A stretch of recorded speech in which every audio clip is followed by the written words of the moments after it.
Yeah, thank you, Your Worship. How long have I got? Couple of minutes. Yeah, well, I'll finish when I finish. Morning, colleagues. Today, I'd like to reflect, as it's my want. I prefer reflection. I'd like to reflect on the heart of democratic citizenship. The other day, I threw a quote at you. In a democracy, the highest office is the office of citizen. That was a quote from Justice Felix Frankfurter, who was appointed by FDR to this US Supreme Court, and he was in that position from 1939 to 62. He was described as a liberal through his advocacy for civil liberties and judicial restraint, and I find actually that's a topic that's actually quite relevant today. And that was in an era where conservative justices wielded the judicial power. Interestingly, he regarded religion as an accident of birth. In reflecting on democratic citizenship, I'd like to ponder on some of the roles and responsibilities of the office of citizen, namely to vote, free and fair elections, access to the ballot, to protest, to shake up the systems that need it, but within the bounds of law. Everyone has to do their part.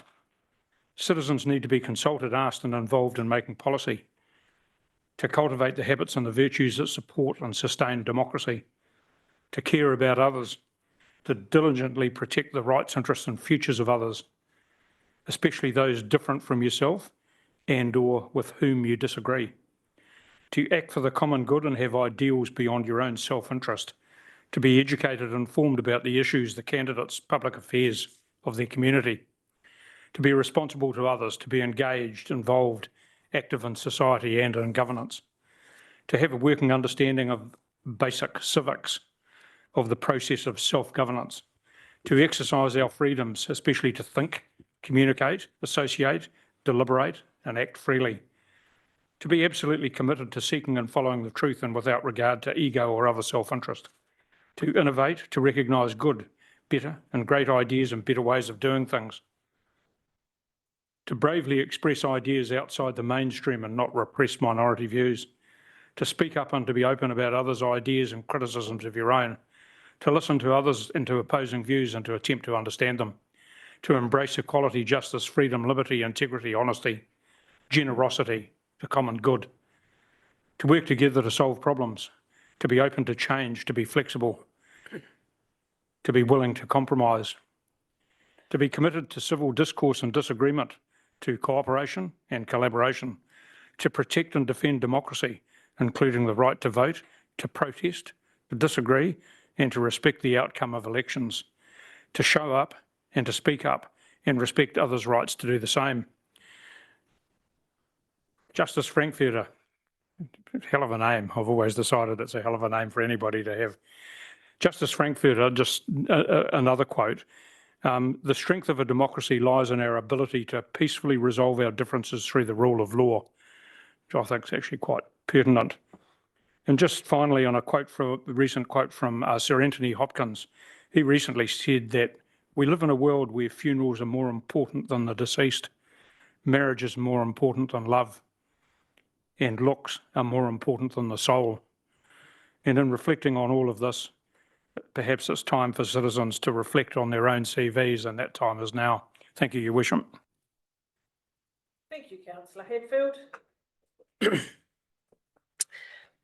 So apologies, we have Councillor Belsky, welcome on Zoom this morning. Otherwise, we have our whole team here. So I'll move to item number 3, confirmation of minutes. There is a recommendation, page 7. Can I have a mover and a seconder, please? Councillor Ford. Your Worship, I move that the minutes of the council meeting held 2nd of May 2024 be adopted as a true and correct record, and that the minutes of the council long-term plan hearings held on the 2nd, 3rd and 6th of May 2024 be adopted as a true and correct record. Thank you. Seconded by Councillor Quigley. Any discussion? None? Thank you. I'll put the Councillor Underwood. I just wanted to raise one point where I thought in the minutes of the long-term plan submissions there was a word that was wrongly recorded. Can you give us the page number there? On page number 17. And it was Angela McIntyre's submission. And she was talking about garbage disposal units, but he recorded as being kitchen dispensers, which I think would indicate what they're actually, what the yeah, it doesn't indicate what your purpose was in bringing it up about the contamination of the rivers coming from that. Thank you. So you're suggesting a better word would have been kitchen incinerators? Yeah, or garbage disposal units, yeah. Okay. I believe incinerator is just one of the brands names. Yep. Thank you. That's been noted. So with that amendment, I'll put the motion. All those in favour, please say aye. Aye. Against? Motions are carried. Thank you. Item 4, declaration of interest. Any of the topics on our agenda today, elected members may wish to declare. Councillor Short. Thank you. I'll declare a conflict of interest on 10.1, which is the adoption of several of the district plan chapters. As I was on one of the commissioners on the majority of those, I think it's best I remain independent. So I will actually leave the room while we discuss that item. Thank you. That is noted. Also note that your conflict is not pecuniary, so you don't need to leave the room. So thank you. So that is noted. Right. We're going to change the order of our agenda this morning to fit in with some of our speakers. Our public forum, we're moving to 10 o'clock. Now, do we have our friends from the Deep South Challenge here with us? Yes, live. we are here. Welcome. Welcome, Bruce and Hilary. Thank you for joining us this morning. And we look forward to an update on this project from you both. I can't see you, Hilary, so not sure whether your video's on or whether there's a hiccup. Hilary is there. I can share my screen to give you the presentation if that is okay. Thank you. So you should see my screen now. Yes, we do. And let me just get the presentation going. And I need to hide the floating control panel. Okay. So thank you so much for the opportunity to give you this report back. As part of our commitment to the Deep South with Horizons support, we've undertaken to give feedback to local government that have been partners in the project to date. And as you all know, your mayor and chief executive were vocal on the Climate Action Joint Committee to recommend Tangamoana as one of the case studies that was to be focused on in this 2-year project. It is hard to believe that the time has literally come to an end, and we are now in the stage of wrapping up and reporting back to the Deep South and to our partners along the way, hence this presentation. This is, however, not the final word. We are compiling our report and integrating findings from interviews, some of which are still to be done, and we will give you that full detailed report back in due course as well. So I'm reporting back on behalf of our team as a whole, and let me give you an overview of what I'm going to cover. Let me just see if I can get my computer to cooperate. I'm supposed to be going down to the next slide, and there we go. I'm going to do 3 things now, which is just say, what is this about? Which, I expect most of you know what this project is about. Where have we got to? And we're going to share with you some high-level lessons learned. Because in short, though this Deep South project comes to an end in the middle of the year, the work that you have begun and that is necessary will be ongoing, because the challenge of adaptation is an ongoing challenge. So let me dive in. This is a project initiated by the Deep South National Science Challenge, focused on embedding adaptation and centering on 4 communities at risk, facing either coastal erosion and associated extreme events, or flood risk, or both.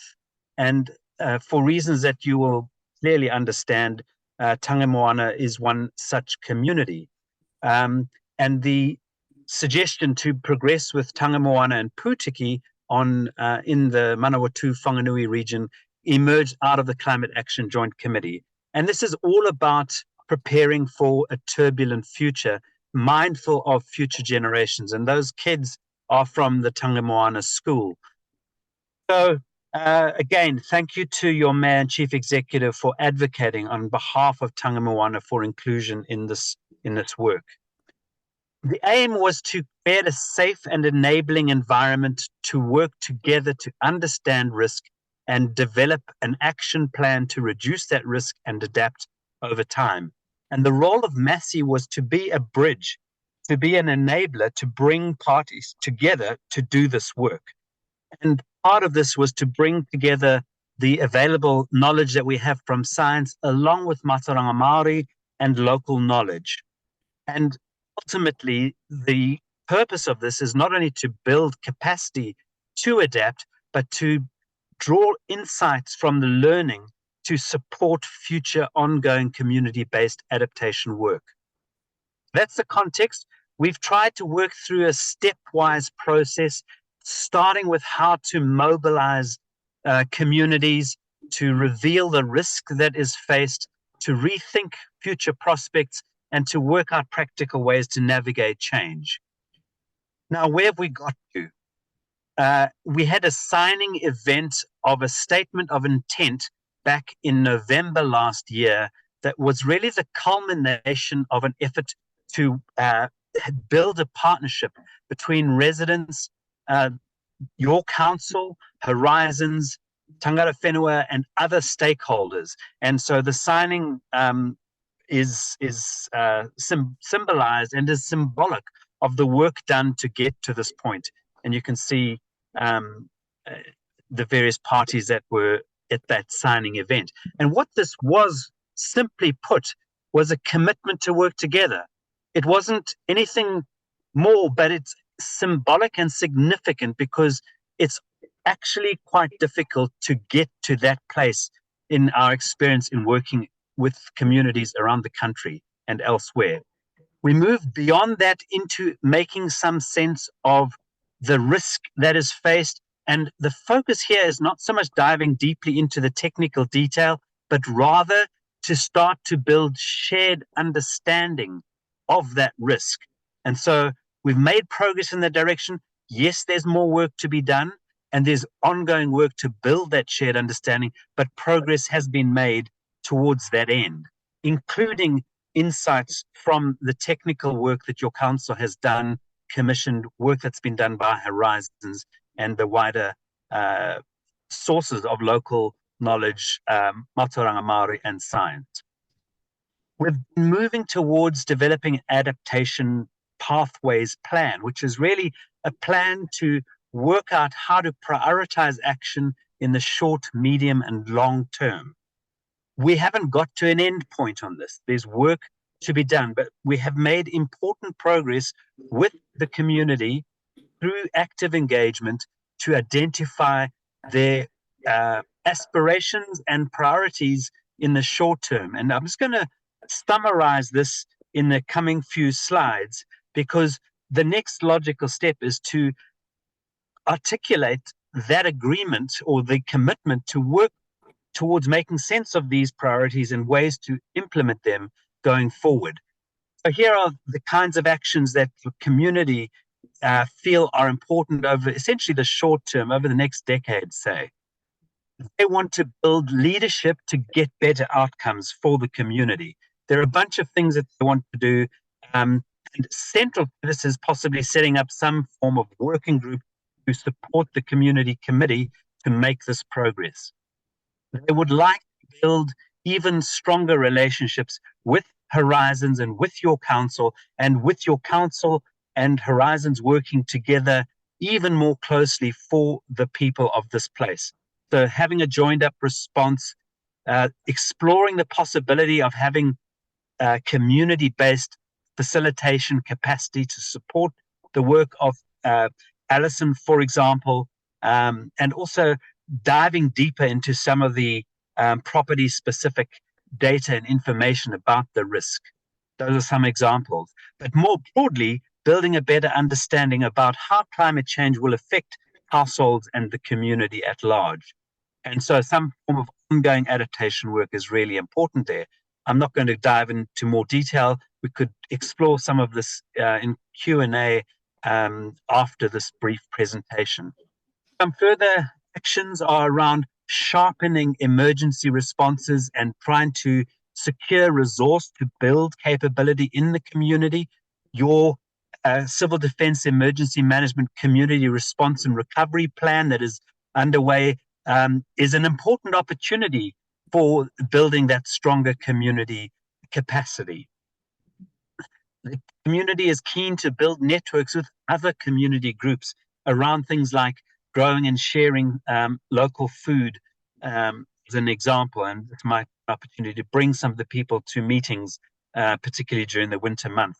Are there environmental projects that could be mobilized to help improve water quality, protect fishing, and also to build support and capacity in the council, in the community with council support? So these are some of the critical short-term priorities that the community is keen to continue a dialogue with your council around progressing. And the idea is that ultimately capacity within the community is developed to progress this work. And the expectation really is nothing more than what has already been agreed in the initial statement of intent back in November, is that you would continue to provide support, information, and engage in a dialogue around progressing some of these aspirations. Some of the other parties, there's work to be done to continue to engage with mana whenua in this process. And there are other stakeholders, including central government agencies, that have an important role to play. So that work needs to be ongoing. So the process of adaptation is ongoing. And what this agreement represents is it's a living agreement and evolving agreement that as you navigate change and difficult challenges, that you are able to work together towards a common purpose to enable an ongoing action process of adaptation. That's in a nutshell where we've got to with Tangi Moana. Some wider lessons learned that I think come from the set of case studies that we're working with, not necessarily only in the Tangi Moana context, that I think are relevant. And we'll be sharing these through a series of tailored publications and communication briefs, policy briefs, community briefs, etc. But the key point I want to highlight, and it's exemplified by the work of your council in working in support of the community, and that is that reducing risk, adapting to change, and building resilience is a process of whakawhanaungatanga. It is a process of trust and relationship building. It is not merely a technical analysis. And that is a big shift to move away from where we've been historically in Aotearoa, New Zealand, in making sense of these challenges. So the work you've done is excellent. It's a platform to be continued, and your ongoing support is crucial to building the community-based capacity to adapt into the future. The more specific lessons and insights are for those residents at risk. There is deep anxiety. For many, extreme events are real, they've been experienced, and the future is uncertain, not least of which is with respect to insurance and their life investment in homes. And for many, where managed retreat is an issue that is a possibility in the future, this is a frightening and hard to comprehend reality. So there's a lot of work to be done there. Ultimately, community-led work with support of local government, both at a district and a regional level, has proven to be absolutely critical and vital to be front of the line when government issues direction as to how this will be funded and carried out. And it's not a question of if that's going to happen. Government will be providing that direction, even though they've dragged their feet for many years on this. He is prioritizing the most vulnerable, like renters, those with the least voice, and it underscores why working together is critical. For Tangata Whenua, there are many at all levels, from whānau through marae, hapu and iwi. There's massive work being underdone by mana whenua in different settings. This can take place in a challenging reality given history of colonization and so on, and not the least of which is building tailored relationships that are respectful of and are titiriti led. Some really important lessons that are government facing that inform the policy setting, and you will be aware of the many, many initiatives that have been developed with regard to this issue, but there remains a lack of clear policy direction. That will come. The critical issue is how adaptation and relocation in particular will be financed. Insurance retreat and premium hikes are already driving the direction of this work in some settings. And the more ready your council and your communities are for this reality, the better placed they will be to navigate this challenge. Some lessons from for regional councils, and I think we're lucky if we just look at the context of Horizons and Taranaki, where we've done work too.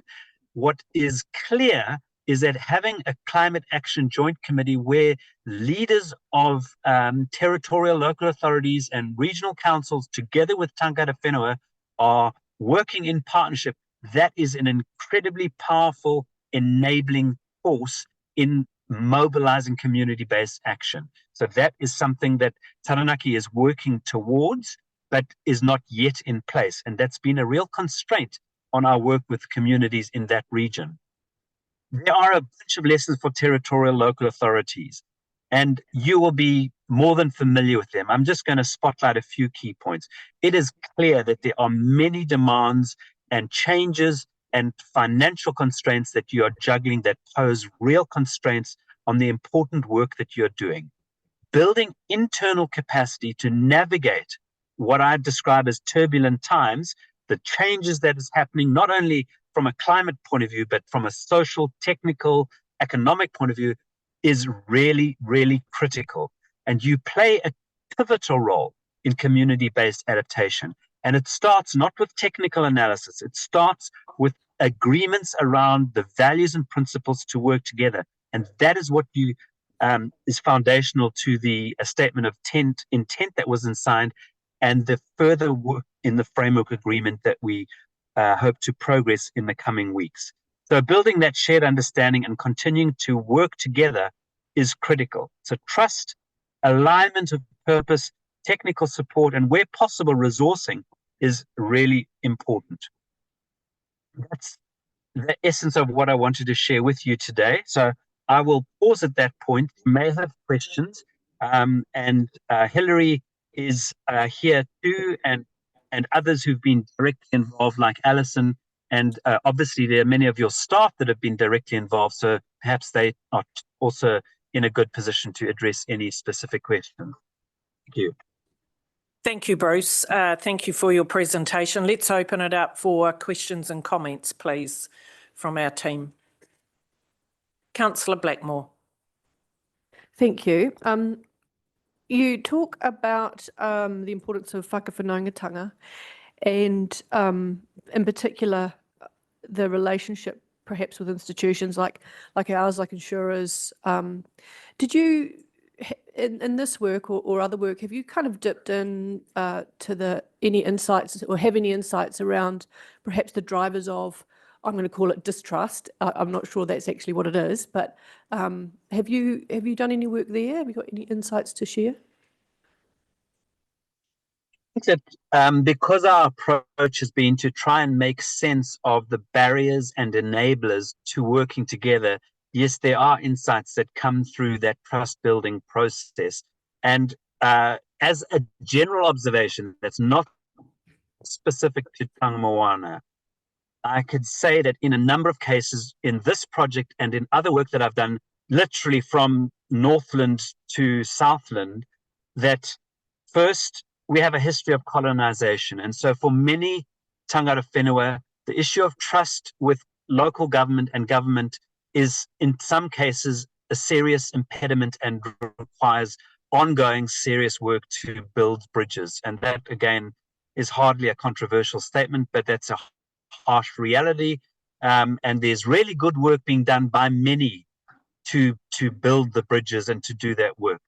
For many residents, in particularly in very exposed and high-risk locations, in part because of the anxiety and in part because the wheels of government have turned very slowly around providing clear and consistent messaging around how to deal with this risk, there's concern, anxiety, and even mistrust in a number of communities that we are working with. Some have had their hopes and dashed, and they've had promises made that have not been kept. And that's not only at the coast, that's up rivers, inland, etc., etc. So the fact that your council has made a commitment to work together with this community and has been walking alongside them in recent years and is committed to continuing to do that is a very powerful and important statement. And so that is to your credit. It has been hard in our experience to get that commitment from some councils that we are trying to work with, in part because senior leadership, to be candid, has not been willing to come to that table. So even where there are staff at the official level determined to try and do that work, they have not had support from senior leadership. And in the absence of that support, quite frankly, you cannot get the commitment to go forward. I hope that's helpful. Thank you. Councillor Quarry. Yes, thank you. Good morning, Bruce. The major flood that occurred in Tangi Moana was 2004. It is now 20 years on from that. And during that period, I've noticed no major increase in flood damage to Tangi Moana. There's been no occasions where Tangi Moana has been put at serious risk. The risk to Tangi Moana could occur tomorrow or could occur in 50 years' time. There are a number of houses in Tangi Moana who are perfectly safe where they are, where they stand. And if individuals felt the need to leave Tangi Moana, they could simply place their property on the market and shift. Why should council be involved in the relocation of Tangi Moana or parts thereof? So Tangi Moana, like many communities in New Zealand, because of our history of the patterns of development, we've had communities built along river courses and on low-lying coastlines. And there is real risk, and that risk is escalating for a number of reasons, technical reasons. And it's not a matter of opinion, it's a matter of scientific reality. And the important point is, and you will have seen that around the country, we are experiencing more intense and frequent extreme events. And the purpose of adaptation planning is to be ready for this turbulent future. Tangi Moana is in the same boat as a number of other communities. And the only way that they are going to be able to prepare for that future is in partnership with local government and with tangata whenua. That is the learning that we have experienced, not only in Aotearoa New Zealand, but around the world. So it's not to say that all responsibility and all costs must be picked up by local government. Rather, the question is, what is the role of central government, local government, tangata whenua, residents, the insurance industry, banks, for us collectively as citizens? And that opening series of quotes and commentary is very relevant to this. How do we work together to strengthen our communities to navigate these extreme realities? And you do know that Cyclone Gabrielle could quite easily have come into the Manawatū Whanganui region. It was a 50-mile or 50-kilometer kind of difference in it hitting the Hawke's Bay as opposed to our region. had it hit our region, we would have had those consequences. That is why we need to be ready. And that is a critical role that you play in support of your communities that you represent. Thank you. Councillor Ford. Thank you, Bruce. Advising us, looking forward, say 5 years, what do you, just to give us an overview of what you think we could be up for cost-wise if we played our part the way that you would recommend? I think firstly, there'll be shared costs. They're going to be costs that are going to need to come to the accounts of the regional council and perhaps central government. Central government is going to come out within 5 years with a policy imperative that is going to shape your action in this space. At the very least, I think it is incumbent on your council to continue to work alongside Tangi Moana and other communities to have the capacity to have an adaptation plan in place. And what I mean by that is simply a shared understanding of and an agreement around what are the priority actions in the short term and a clear understanding of some medium to longer term prospects and some pathways to navigate that distant future. It's not trying to predict the future, it's knowing that there's a number of possible pathways that you're prepared for. That work that can be completed in the next year, 18 months, needn't cost a huge amount of money. I think it's in the tens of thousands of dollars collectively all up. It needs to draw on and involve community resource and commitment and engagement of tangata whenua, and so on. So I see this very much as an ongoing partnership. It can come through LTP funding. It's happening in a number of council settings. So with Whanganui District Council and the Pūtiki community, they have mobilized LTP funding to support community-driven work in this direction. The same is being done with the new Plymouth District Council, and it's happening in a number of councils around the world. So I think that there are practical mechanisms within your regulatory architecture that allow you to continue to do what you've been doing well already. Thank you, Bruce. Thank you. Bruce, I have a question. My understanding is that the project to date has been bringing all the parties together to understand and agree to what we need to do. My question is around forming that action plan. At what point does the actions that we actually need to do and take, when do they get formed up and who's going to lead that? So, candidly, from my vantage point, it's been more difficult to get cogent, strong, aligned community engagement than we would have anticipated. And there are a whole lot of reasons for that.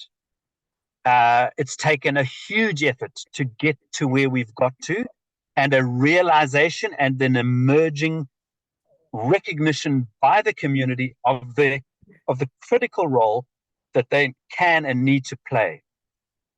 We've invested more time in that than we perhaps anticipated, and that's hampered our ability to dive sort of neck deep into some of the technical detail to inform a more robust adaptation plan. So what we've got on the table right now effectively is a plan for a plan, and what is even more specifically, it's really an articulation of community, I'm going to describe them as aspirations for the short term. The next step really is for your council and Horizons to continue to work together around what those are and to take the next step, which is to flesh out more specific options for action in the short, medium, and long term, and to reach agreement around that prioritization. I think that we've already started conversations with your staff and with Horizons about how that might go forward, and we are keen to see that work continue. But we really need to have an ongoing conversation, or at least a follow-on from this Deep South project. Unfortunately, the Deep South project, the funding for this comes to an end now, but the commitment from Massey, from me, has not gone away, and I haven't gone away. unfortunately, some of the people that we've employed as part of the project funded from the Deep South, like Hillary, will not be able to continue because her contract comes to an end, as an example. But the capacity and the commitment and the expertise to share with you remains, and we're keen to explore practical ways to deliver that. Thank you. Thank you for that. Councillor Short. Thank you. Morena Bruce. Flood modelling. How much of an issue is the information that's available between Horizons and the Manawatū District Council at the moment? Because one of the things the community has shared is we seem to be working off different flood overlays, and that one council will inform them one thing and the other will inform them something different. Morena, Alison, and that's a really pertinent question. It's a question that has arisen and frankly has been quite contentious with some of the other territorial local authorities in our region, and staff in Horizons are aware of these dynamics and the challenges, and it's a problem that needs priority focused attention, and I hope that will progress with Horizons. My observation would be that the work that we need to do to get to a place where we can make sensible decisions without the nth degree of precision, we don't need to wait for sophisticated modeling to be able to make good decisions. We have enough technical information, we have enough expertise, and the problem is sometimes that expertise is sitting in different places, in different organizations, and is not being pulled together.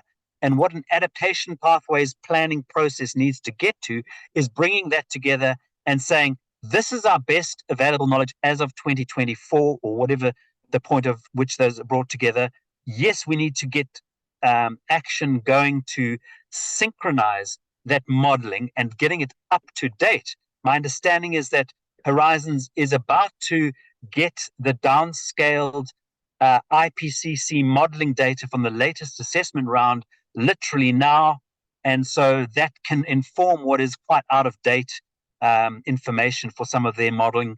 The thing then is to get beyond the regional scale down to the district and even local scale. So what I want to flag for you is and this is really important, the problem is not that syncing of information. We need to make decisions with the best available information and continue to prioritize to improve that information. Thank you. Councillor Hadfield. Yeah, thank you, Worship. Yeah, g'day, Bruce. Clearly the issue here is too much water at Tangamoana, and it's from the river, not from the ocean. The ocean's not posing a threat at all.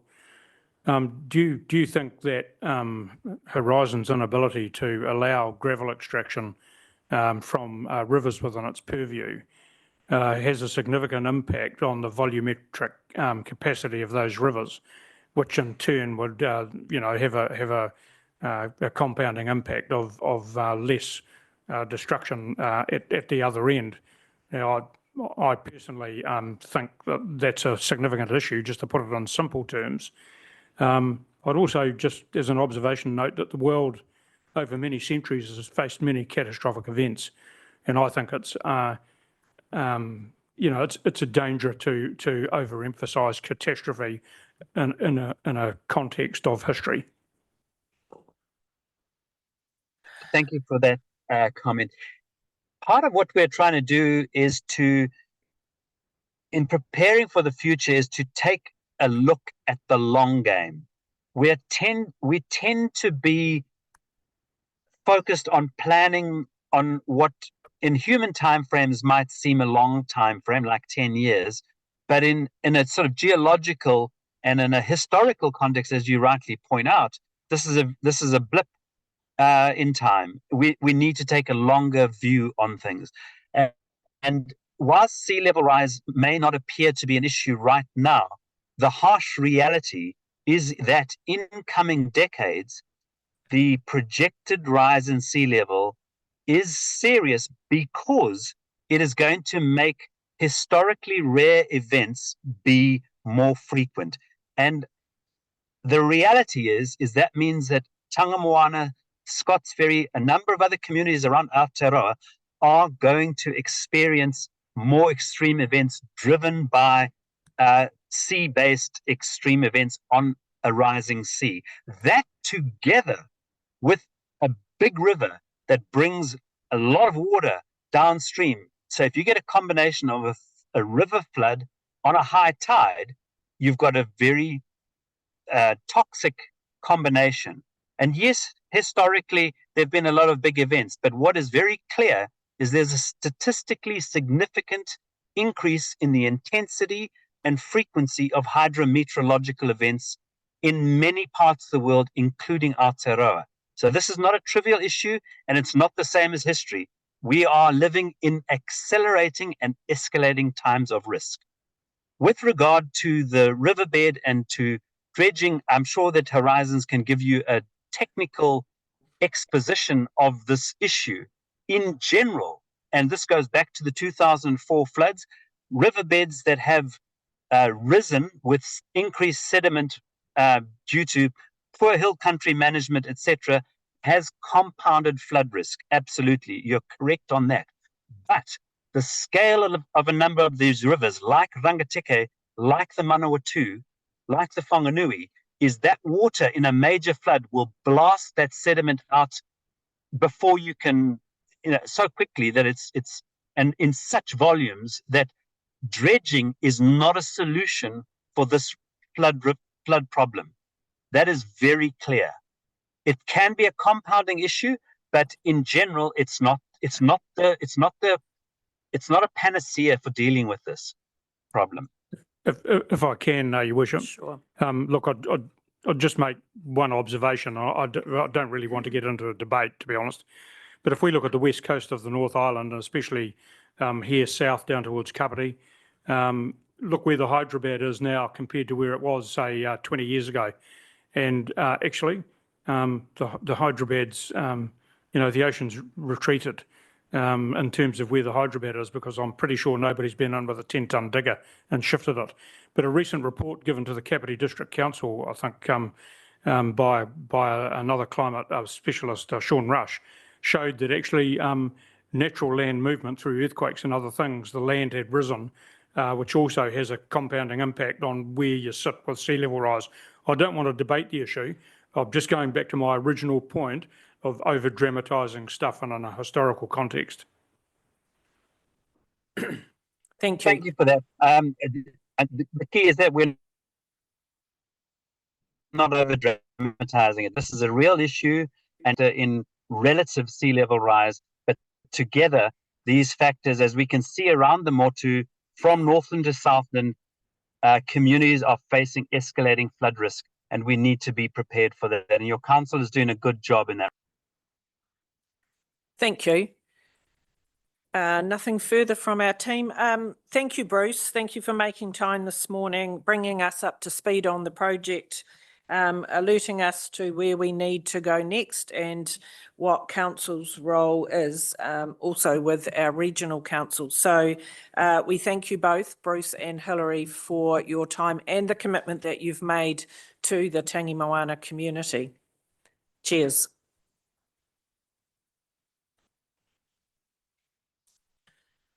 Right, moving on with our agenda, we have no late items and no recommendations from committees, so we can go to item 9. This is our committee and group meetings. For your information, as you know, the minutes of our community committees are online for anyone to view, but this is an opportunity for our liaison councillors to give us an update, any highlights from their community. I'll start with Bainesi Rangiotū, Councillor Bell.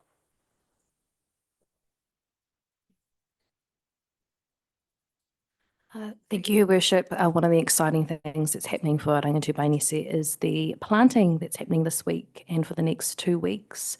Our group are asking for volunteers in the community, and we've had a pretty good turnout. And so that's probably the main focus for the next month. Sadly, we've cancelled another meeting tonight. It seems to be a regular pattern, but hopefully we'll be able to come together and reflect upon sort of our voluntary capacity, because it seems to me that it's a constant, the same 6 people that are turning up, giving to our environment, planting our trees, looking after our infrastructure. So, yeah. Can you just update us, where are they planting and the outcome they're looking for? I think it's just for, no, not enmity. So we have a core group of 3 in our community committee that are looking to have an area by it's not a pine tree, it's the big tree that's by the Bainesi School, to make it feel and look more beautiful. There's also been recommendations for us to save some of the native plants around the stream area, also by the marae. So at the moment, it's for, I guess, beautification value. There has been some comments about making sure that we stick to natives. I believe there were trees given by our council that weren't natives, or plants that were given, that they brought up in our last meeting. So they thought that we would prioritise things that are native to our space. Thank you. Councillor Quarry, Cheltenham. Yeah, thank you, Your Worship. No, things are ticking along quite nicely there. They have just had a suggestion of a walkway, and that would go from the, shall we say, the tavern down the western side of State Highway for about 1.5 km. Now, the positive thing with that is that it is fully, there's a local contractor who's willing to donate his time and energy to do that, so there'd be minimal, if any, charge to council. And the problem with that is that it would be on railway land. So how that would work out, I'm not too sure. So, but yeah. Thank you. Rongatia, Councillor Underwood. Thank you. The skate park was finished at the end of last month, and the official opening is this Sunday at 2 p.m. The last meeting we had some residents attend, which is not a common thing that I've noticed anyway, and they wanted to complain about the increase in antisocial behaviour, driving and destruction of road signs around the square, which is a ongoing thing, and also a suggestion that native trees could be planted in certain places to beautify that area. And it was good to see that the committee took up on that straight away and wanted to take him out for a drive to have a look at the areas that were being suggested. Great, thank you. Councillor Short, Sanson. Thank you. Sanson continues to have about the same 6 or 7 people turn up. I'm not quite sure how we reinvigorate a few more community members to come along, but that can be a project for the rest of the year, I think. They had agreed last year to use some of their project funding on putting in 2 bus stop locations on State Highway 13, and also put in a bus shelter. Of course, for a small community trying to deal with NZTA and Horizons, etc., it just was going nowhere. So I went and saw Mark Reid at Horizons, and he suggested that we ask one of our roading team to lead on that project. So I've been to see John, and things are happening now, and some of the work has happened, and there's a bus shelter on order, and it sounds like it's going to be completed by the end of the financial year. So That's great news, because that project's been on the no, table a long time. Surprise, surprise. They keep saying, we keep sending emails to Waka Kotahi and we never get a reply. Yeah. But when it comes from John, there's been improved communication. Great. That's very good news to hear. And the Youth Council, Councillor Blackmore. Thank you. Had a couple of great meetings lately. Last meeting, Tyson Schmidt came to talk about governance. What is governance? What is the difference between that and management? That turned out to be interesting for a few reasons. One is they got very interested in housing in our community and what is affordable housing, what is social housing. So that was a very good session. He also offered up some sponsorship to a few of our events. So that was good bonus there. They have changed, the Youth Council's made the decision to change the date of their what they're calling Youth Fest, a celebration of culture and creativity, to the 6th of July. It was meant to be the 26th of May, but with the school holidays, people got a bit distracted from planning. So we've shifted that. That will essentially be a mixture of cultural performances in a youth market in the Civic Centre. Awesome. Thank you. Thank you for those reports. Moving on, item 10, we go to the operative report plan change. We're on page 24. This report is seeking council approval for a number of those plan changes, and welcome the team. Welcome. Good morning, Your Worship, councillors. We have Andrea Harris standing in today. Matt's unwell. So as Mayor Helens said, this is a procedural paper. It's asking council to approve the release of the plan changes that we've identified in there to make these operational. The work has been completed, and so this is really just an administration step. But I will ask Andrea to add any other comment. Good morning. The only thing I would add is just by way of background, the historic heritage and trees plan changes went through. There was a decision made by the hearing panel that wasn't appealed, so that there's been no Environment Court process with that one. The district-wide rules and the outstanding natural features and landscapes was finally agreed through Environment Court mediation. So that's just these are just a distinction between those two, but it's exciting to get to this point where we actually have these 4 plan changes coming for final approval. Thank you. So we'll take that report as read, open it up for questions. Does the new government's, I don't know the details, but they made some announcements around outstanding natural features and landscapes. Did anything that they've said with that impact this? No. No. Okay, great. Thank you. Right, let's open it up. Questions or comments? None. It's very self-explanatory. There are a number of recommendations at the bottom, starting at the bottom of 24. If I could have a mover and a seconder for those, please. Councillor Ford. Thanks, Your Worship. I'll move that the council approves plan change HA, historic heritage and plan change, HB, notable trees to the Manawatū district plan, pursuant to clause 17.2 of Schedule 1 to the Resource Management Act 1991, in accordance with the decisions of the Hearing Committee dated 7th of July 2023. That the council approves plan change 55, district-wide rules, and plan change 65, outstanding natural features and landscapes to the Manawatū district plan, pursuant to clause 17.2 of Schedule 1 to the Resource Management Act 1991, in accordance with the decisions of the Hearing Committee dated 22nd of February 2017 for plan change 55 and 5 April 2021, plan change 65, outstanding natural features and landscapes, and the Environment Court consent notices dated 2 May 2018 and 20 June 2023, plan change 65. That the council declares that plan change HA, historic heritage, plan change HB, notable trees, plan change 55, district-wide rules, and plan change 65, outstanding natural features and landscapes will become operative as of 30 May 2024 in accordance with clause 20 of Schedule 1 to the Resource Management Act 1991. Thank you. Have a mover. Can I have a seconder, please?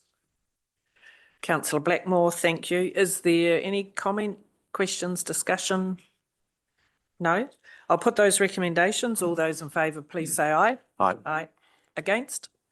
Motions are carried. Thank you. Thank you for the work on that. It's taken a while to get there, but we have.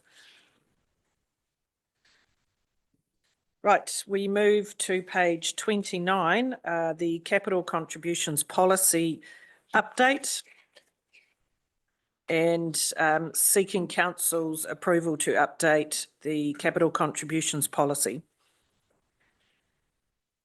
Welcome, Hamish. Good morning, Your Worship and councillors. Thank you. This, I say this sometimes, this should be an administrative rubber stamp, but we may be a discussion. Essentially, what we have here is our standing capital contributions policy. We review policies on a cyclic basis, as you know, and bring them back to council for approval. The only change in this, which you will have read in the report, it's been triggered by looking at the way that our particularly rural water schemes are run and managed, and we have certain areas where there is capacity in the scheme, but the capital contribution amount being about sort of $5,500 is quite a significant barrier. So what we're looking to do by way of this amendment to the policy is where you've already got a landowner or a water user who has bought into the scheme, so they've paid a capital contribution at varying levels in the past, where water is available to them at their point of supply. And again, the rural networks, it's not a guaranteed on-demand supply like it is in Fielding. There's different pipe sizes going through historical properties, and there's different pipes around the district. So there may in fact not be water at certain farmers' gate, but in another area there is. So where all those things stack up, we're looking to introduce a levy of 10% of the initial capital contribution cost for subsequent units.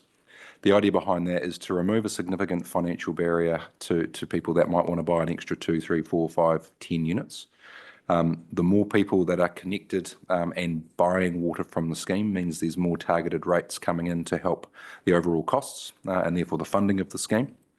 And thirdly, given the barrier in terms of buying another, say, 10 or 15 units as an example, the economics for an individual landowner start to look like, is it worth buying into the council scheme?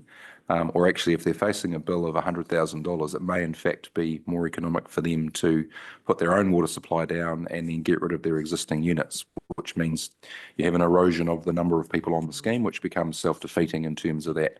More users, more people contributing, easier for everyone. So that's the intent of the scheme. It's been driven predominantly through a lot of conversations in the Stanway Halcombe area, but it does apply across a lot of the rural areas, so it would encompass any of the other water schemes that council manage. Happy to take any specific questions on that.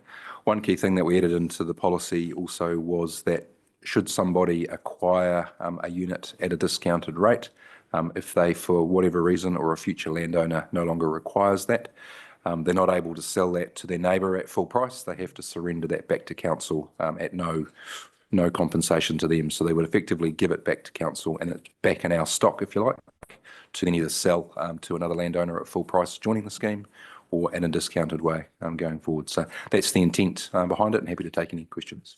Thank you. Councillor Hadfield. Yeah, thank you, Your Worship. Look, I think this is a no-brainer, and actually I just want to go straight to the recommendation, if I may. And I have a question also. well, it's all right, I'm entitled to move. Absolutely, yes. And I intend to do so. I want to go straight to move that Council adopt the Capital Contributions Policy 2024 as outlined in Appendix 1 of this report. Thank you. Do I have a seconder, please? Councillor McFadyen. Thank you. Open it up for questions, comments. Councillor Blackmore. Just have a question about property ownership and what happens when somebody sells a property, the bigger picture, not just this additional unit. Yep. Does the water entitlement come with the property, or do they pay a new capital contribution? No, essentially the property, if you have, say, on a rural scheme, you have 10 units or 20 units, they are attached to the property.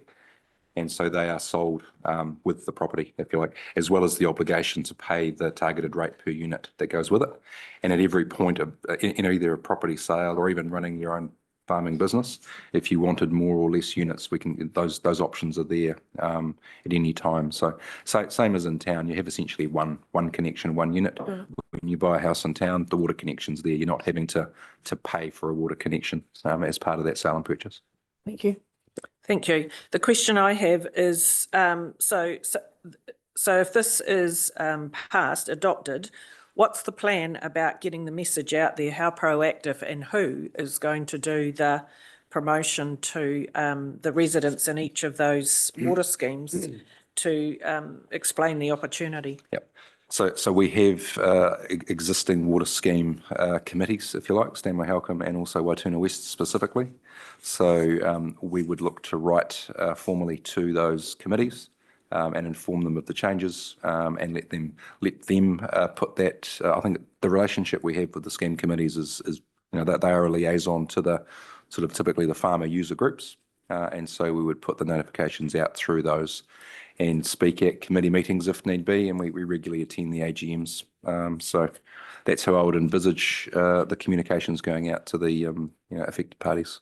Thank you. I guess the one in particular I'm thinking about is Ohakia Water Scheme, which I know at the moment ratepayers are topping up the cost of that because we haven't had enough users sign up. They don't have a water committee? They don't have a water committee, you're right. The difference with the Ohakia scheme is given the capital contribution that we got from the government, so half from NZDF, half from the Ministry for the Environment, effectively. If you're within the plume area, there was no capital contribution that we sought. And so going forward, I actually don't envisage us taking a capital contribution for a farmer or a property which is in that area. So it'd only be if you're on the periphery of the plume area. And obviously that's been modelled to sort of move over time. So unfortunately, I don't think this policy change will incentivise exactly that problem. And you're right, we had hoped for more users to join that scheme when it was put in, given that there was no capital contribution. But we've got as many as we've got, and it's worth noting that Ohakia Air Force Base pay a fairly significant chunk of that, and it's based on their current and future needs. And that was how part of the scheme was sized and the pipework was in there. So we've agreed with them that the infrastructure's been built and the costs being incurred to meet their current and future needs. And so they're effectively paying for their future needs now, which is a good outcome for the community. Thank you. Councillor Bell. Hamish, I just have a question around, so I understand what this means for the current users, but how will this incentivise those that want to join the system and the network? It's not about incentivising. I mean, in terms of if you don't have a connection to the scheme and the scheme passes your gate, for example, you will still need to buy the first unit, and then subsequent units would be at the reduced rate. So, for example, if you were a farming activity and you wanted 5 units, at the moment the cost would be sort of $26,000. The incentivization would be actually in this arrangement, you'd pay the first 5, and then the next 4 would be at the sort of the reduced rate. So the total cost might be 7 as opposed to 27. So that's part of the incentive there. Thank you. Councillor McFadden. Thank you, Worship. If I may address Councillor Bell's question. Currently, if you have a home that's not on the water scheme, houses typically buy 2 units. Now, the cost to hook the scheme for a house is $11,000, which is prohibitive, so they're not joining the scheme. So how this would affect someone that came on, subject to there being pipe capacity, it would reduce their cost to connect to the scheme.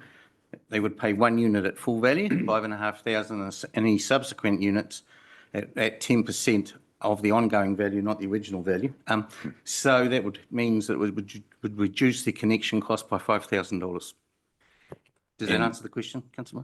And from a scheme perspective as well, it means that you've then got those extra units which are being consumed, and therefore the targeted rate is payable, which means there's more money coming into the pot to fund the overall scheme, which is, I guess, the incentive behind it, what we're trying to achieve. Thank you. Councillor Underwood.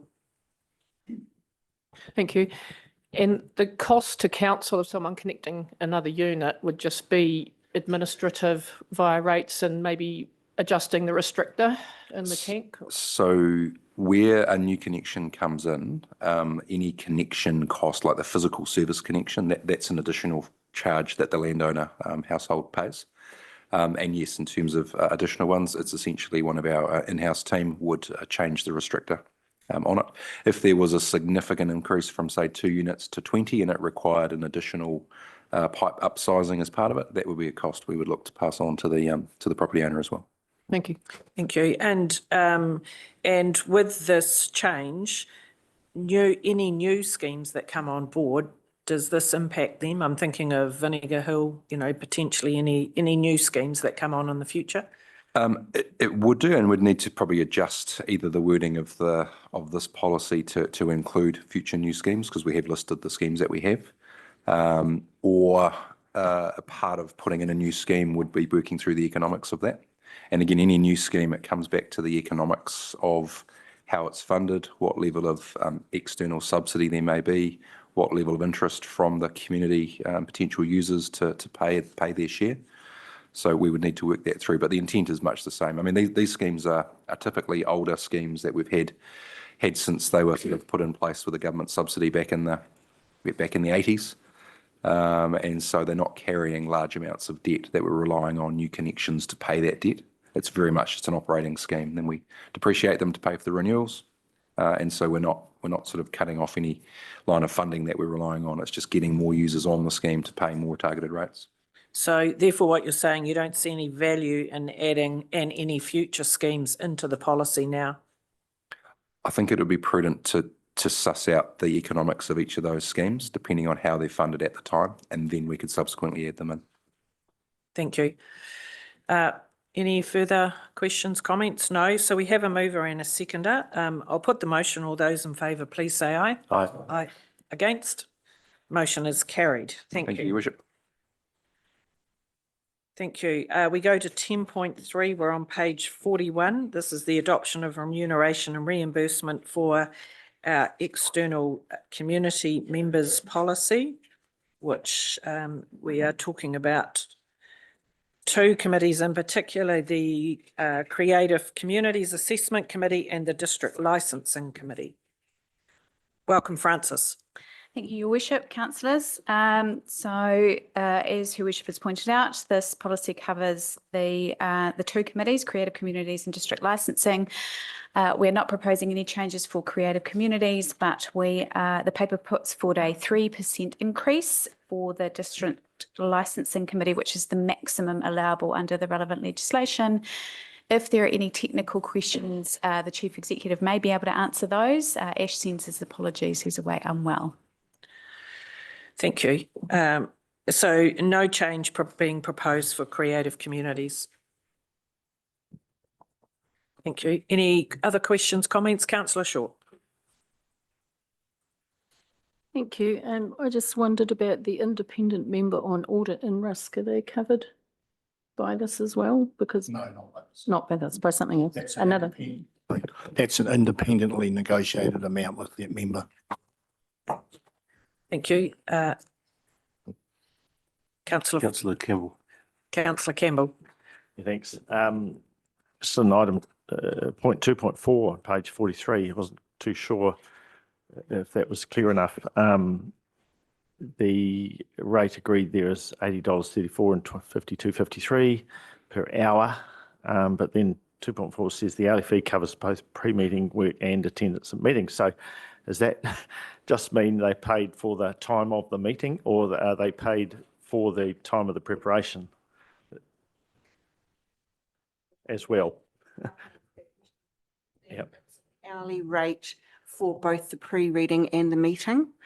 If the meetings, if the DLC Commissioner deems it more, they can be paid an hour and a half or 2 hours, depending on the number of licenses that are going up per meeting. So they just submit a claim form for the time they've spent on the time at the meeting and the time they've spent preparing. Correct. It seems a little bit perhaps inappropriate that I mean, one person might say they've spent 3 hours on the prep and one person only did one. So I would have thought it would be simpler just to base it on the length of the meeting. It'd be like all of us saying, I spent all 1 hour preparing for this and somebody else might have spent all day. Shane. So the issue with the District Licensing Committee is it can be a relatively quick meeting over some relatively simple special license type applications, or it can be a hearing.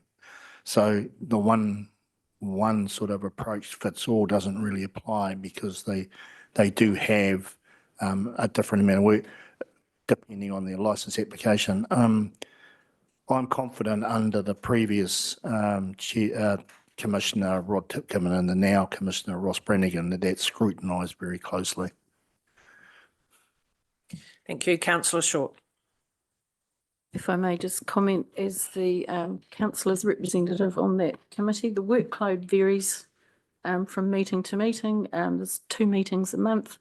For example, if there's a special event coming up like the field days, we had lots of special licenses to consider, and I think something like 18 or 20 applications for that meeting, and then the following meeting we dropped down to about 4. So it really depends, which means that the physical meeting only probably takes 20 minutes, whereas a longer one, it really depends on what's on the agenda. Councillor Hebfield. Yes, thanks, Your Worship. Just further to Councillor Campbell's line of inquiry, do I assume, and I know that's very dangerous to assume anything, that the line of authorisation for signing off on the number of hours that may have been, whether it's a quick one for a few licenses or a big one, who's the determining authority that signs off on the the expense claims that are submitted?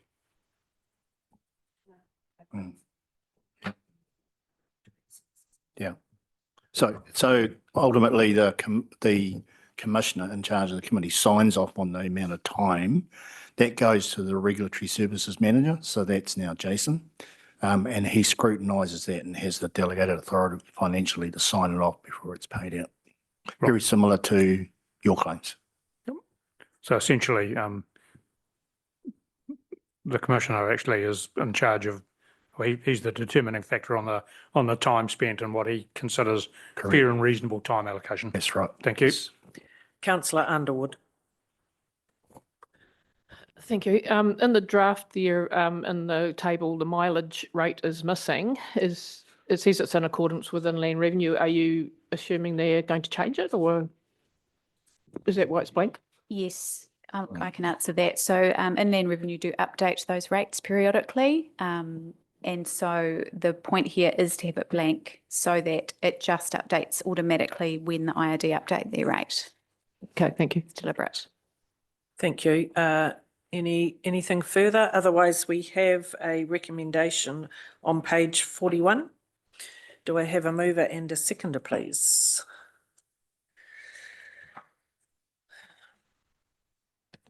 Councillor Blackmore. I move that the council adopts the remuneration and reimbursement for external committee members policy without amendment, noting that funding will be sourced from existing budgets. Thank you. Do I have a seconder, please?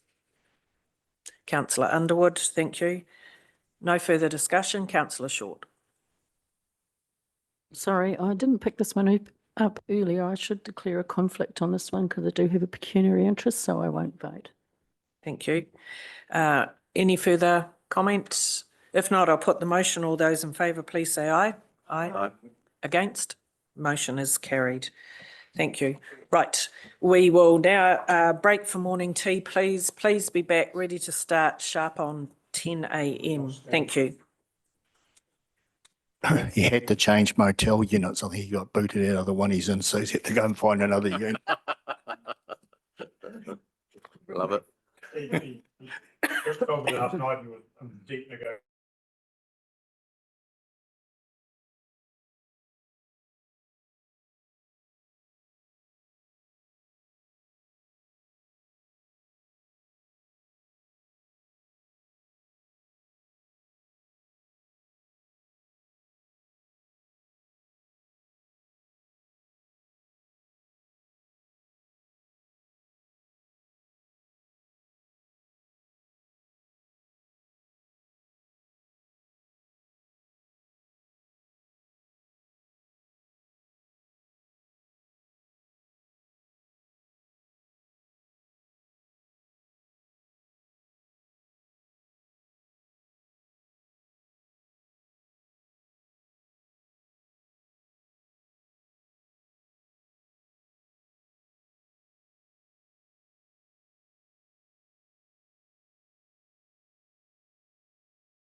Welcome back to our meeting and welcome to our friends in the public area and to those on Zoom.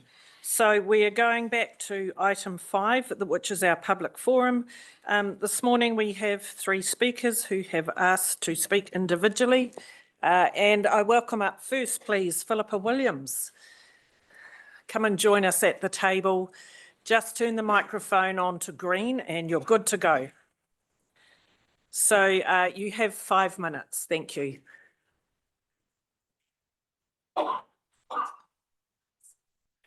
Thank you, Madam Mayor and kia ora, councillors. My name is, it is Philippa Williams, but also Philippa Nid, so I go by a few names. I am tangata Tiriti, and I'm a local lawyer with my own business here in town. I've lived in Feilding since I was a small child. My parents and children, stepchildren, and grandchild and wider family also live here. And I'm really proud of our town and proud of our district. I am here today and wanted to speak to make it clear that it's not only tangata whenua who support the retention Māori wards, and I want to support the recommendations made by Chief Executive Shane Harris today. 3 years ago, this council voted to establish Māori ward, and that was a really proud moment and a step forward with respect to honouring Te Tiriti o Waitangi principles locally. And equally, it was a moment whereby council recognised the need for equity to ensure true democracy in the Manawatū district. And in my view, it was the correct way to ensure a system whereby everyone can participate and where the community can truly see themselves reflected in members of council. The establishment of a Māori ward has not simply been a benefit to Māori, it benefits us all. My understanding is that since the establishment of the Māori ward here in the Manawatū district, that the relationships between council and mana whenua has become incredibly positive. And relationships obviously are always going to improve where people feel included. And in my view, that positivity has a follow-on effect in the community generally, which is of benefit to all of us. In my view, it's vital that we have iwi representation at the table, and that shouldn't scare anyone. As a friend said to me the other day, that central government pushing this issue back on councils to hold referenda is scaremongering and is misinformation. 3 years ago, this council made the correct decision. They made a decision that we as a community can be proud of. And they made a decision based upon respect for our shared heritage and in the name of true partnership. And so I'd ask, why now backtrack and risk creating a divided, fragmented community when we are moving forward together so positively? Nothing has changed in the Manawatū district over the past 3 years other than the positive progress and the ongoing nurturing of the relationship between council, tangata tiriti and mana whenua. We don't want to undo the positive work that has been done. And we don't want central government interfering in what we have in our community. So I'm asking council to really consider the recommendations made by the Chief Executive and to make the right decision today for our community. Thank you. Thank you, Philippa. Thank you. Our second speaker, a warm welcome to Daniel Araperi. Welcome. Just pop that on to green and you're good to go. Tēnā koutou katoa. Good morning, Madam Chair and councillors. I appreciate the opportunity to speak to you today in support of Māori wards and in opposition to the Crown's attempt to interfere in local authority democracy and thereby put Māori representation in the Manawatū district at great risk. Before I begin, I wish to acknowledge Ngāti Kaupata, mana whenua of the land on which this building stands. A tēnā koutou katoa. My name is Dan Arapere, my iwi a Ngāti Raukawa ki te Tonga, Ngāti Tūwhare Toa and Ngāti Maniapoto. My people are from Te Reure, and we've occupied land in the Manawatū district for around 200 years. Mai marae a paupata te tikanga, te hiri, pare waha waha, and taumato te rā. My job is the Chief Executive of Te Pai Oranga o Ruahine o Tararua, which is an iwi Māori partnership board established as part of the health reforms in 2022. Prior to this, I was a lawyer in private practice for 15 years in commercial law firms. At various times in my career, I acted as a legal advisor for local authorities, including the Wellington City Council, Hutt City Council, Upper Hutt City Council, and Auckland City Council. I was predominantly advising on matters relating to land issues such as the Reserves Act and Public Works Act transactions, and also in relation to local government decisions and powers. I mention this only to establish a bit of credibility with you in this brief time that we have to talk this morning. My appeal to you today is to stand up for Manawatū District Council's authority to make its own decisions. To stand up for Māori wards in this instance is to stand up for democracy. Māori wards serve to strengthen the relationship between council and iwi. They do so by providing direct representation for Māori and local government. They allow for fair representation for all Māori ratepayers on the Māori roll, with the ability for Māori voters to select their own Māori representatives using a democratic process. The Crown is proposing to take steps that it knows will limit and obstruct Māori representation at a local government level. The Crown is choosing to take these steps when it has not made a proper policy case for the decision and has undertaken no consultation with Māori who are most affected by the proposal. The Crown's proposal has been rejected by Local Government New Zealand, who in a press release on the 4th of April, which is available on their website, said, and I quote, "Currently, councils can make decisions about the establishment of Māori wards and constituencies for themselves. No one is forced. It's a choice by communities' elected representatives. Councils make these decisions based on feedback from the communities and iwi representatives." LGNZ goes on to say that the Crown's decision amounts to a skewed version of democracy that isn't used to determine any other wards, just Māori ones. Reintroducing binding referenda in order to establish Māori wards is fundamentally unfair. Māori wards do not remove any rights or powers or representation for general electoral roll constituents, but gives those on the general roll unfair power to decide for Māori. And as noted earlier, other wards are not subject to the same requirements. The fact that the proposed changes will have a retrospective effect and undo decisions already made by councils is alarming.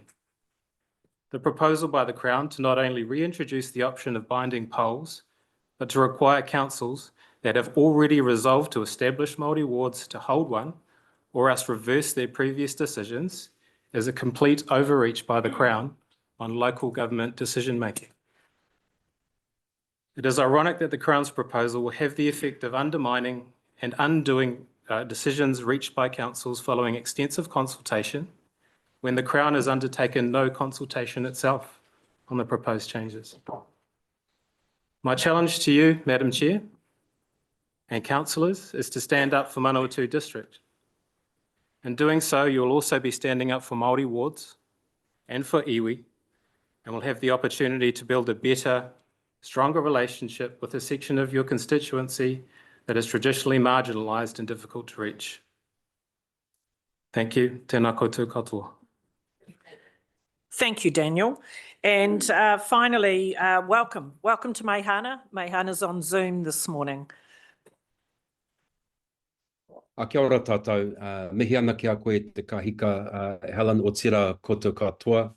Ko Meihana Drew tōku ingoa no Ngāti Kauwhata ahau. I speak to you all today, and I hope you can hear me okay, on behalf of my iwi of Ngāti Kauwhata and our three hapu of Ngāti Hinepare, Ngāti Tūroa, and Tahuri Wakanui. I do so with a level of great humility because there are others across our iwi who are far more qualified than I am to make this presentation, but in any case, e tātou mai, I do this with their full support. The history of Ngāti Kauwhata existence in this district stems back well before Te Tiriti o Waitangi was signed in 1840. And for over 200 years, our ancestors and our people have been and continue to be active kaitiaki or custodians of these lands. However, we have not always had a comfortable existence here. 20 years after Te Tiriti was signed, our ancestors were forced to contend with the often brutal impacts of colonization. And to not sugarcoat history here, the disposition of that land has meant that Ngāti Kaupata is on record with the Waitangi Tribunal as having suffered one of the largest land losses in the history of New Zealand. At the time, Ngāti Kaupata were pressured and coerced to pay things such as surveillance fees that they could never afford, and accordingly the looming threat of bankruptcy meant that collective hapu land title was broken apart into individual land title and then on-sold so that whānau could pay debts that were never of their making. By the late 1800s, and as my uncle Sutai Hakure jury states, Ngāti Kaupata were rendered virtually landless. The major deforestation and drainage projects that ran throughout this district for well over 50 years also meant that our people could no longer access customary foods or practice customary rituals. Those impacts, of course, were exacerbated by policies of the time that eradicated the use of Māori language and displaced many of our people from our marae and papakainga into town. But my point to this today is to share with you the fact that this has not deterred or prevented Ngāti Kaupata from being active and important contributors to this district, and equally that the Māori ward is a massively important part of this chapter in our history and, of course, our future. But we must also acknowledge the fact that for those in the generation of my koro, my grandfather Matawhājuri, and many, many others, they also carried with them the very visceral account of what their grandparents and great-grandparents had shared with them about what they had to contend with in their time. We now know that it was far too painful for people like my koro and his people to recount those stories. And so my koro spoke mainly about the good times. Only now, with the passing of time, do we have a much more informed understanding of the intergenerational impacts that they likely had to contend with. But just as our history is important, so too is our future. The Māori ward, Ngā Tapuwae o Mātangi, is a pivotal part of our shared flourishing future, not just for us as Ngāti Kaupata, but for every family who calls Manawatū home. We desire greatly for more equitable outcomes, and we've made huge inroads in the past 2 decades to achieving that goal. But the road ahead of us is still a long one, and the Māori ward means that we have due representation of Manawatū District Council, just like our rural wards, which are also important. And for all of our Ngāti Kaupata people who toiled away for generations in places like the Borthwick's Freezing Works and Watties, many of them could have equally been the commodores and stewards of our local economy and our local environment, just as they once were. We don't want to be called in just to do a mihi or a whakatau or a karakia from time to time. We believe that our collective expertise and our leadership extends far beyond just doing that. These are not insurmountable goals, but in order to get there, there needs to be Māori ward representation on council. It's important for us, and Te Tiriti o Waitangi guarantees that. So again, we implore to you today to build on that critical platform of everything that's been achieved in the past couple of years, but not to dismantle that platform. In 2021, I was proud to have helped gift the name for our Māori ward, Ngā Tapuwae o Mātangi. It references the mana of an ancient ancestor Mātangi who resided here and who was attributed to multiple place names right throughout the Manawatū district. And we selected that name to serve as an important reminder of the place and the status of Māori in this district. By maintaining and upholding our Tapuwae o Mātangi, our wider district, your families and our families will be the ultimate beneficiaries of that name. Fielding's too small a place for us to not have positive relationships with council. But in order to achieve that goal, it starts with your vote today. To finish up, and to not put too fine a point on things, Ngāti Kaupata firmly believe that the potential for Ngā Tapuwae o Mātangi to be disestablished would accordingly constitute a significant breach of Te Tiriti o Waitangi and the Bill of Rights Act, and also the Bill of Human Rights. Moreover, to do so would send a clear signal to Ngāti Kaupata that discrimination on the basis of ethnicity within the context of this matter is wholly acceptable. We don't want to unravel all the good work that you have done in the past couple of years and the great future that holds ahead of us. This is a moment in time where each of you have the opportunity to commit to a positive future for everyone who calls Manawatū home, and to fully realise that which is to be gained by maintaining Ngā Tapu Wai or Mātangi, the Māori world. For far too long, our history in Ngāti Kaupata has meant that we have not had representation on council, and now we do. So we exhort you to be courageous in your decision today, and with your vote, to carefully consider the Manawatū that your descendants will inherit as a result of your decision. Tēnā koutou katoa. Thank you, Meihana. Thank you also to Daniel and to Philippa for coming this morning to present to us. So I thank you for that. We are now going to move to item 10.7. 10.7 is the Maori wards, and the purpose of this paper on council today is to provide council with an opportunity to formally set out our view on the government's proposed amendment bill, which is the Local Government Electoral Legislation and Maori Wards and Constituencies Amendment Bill.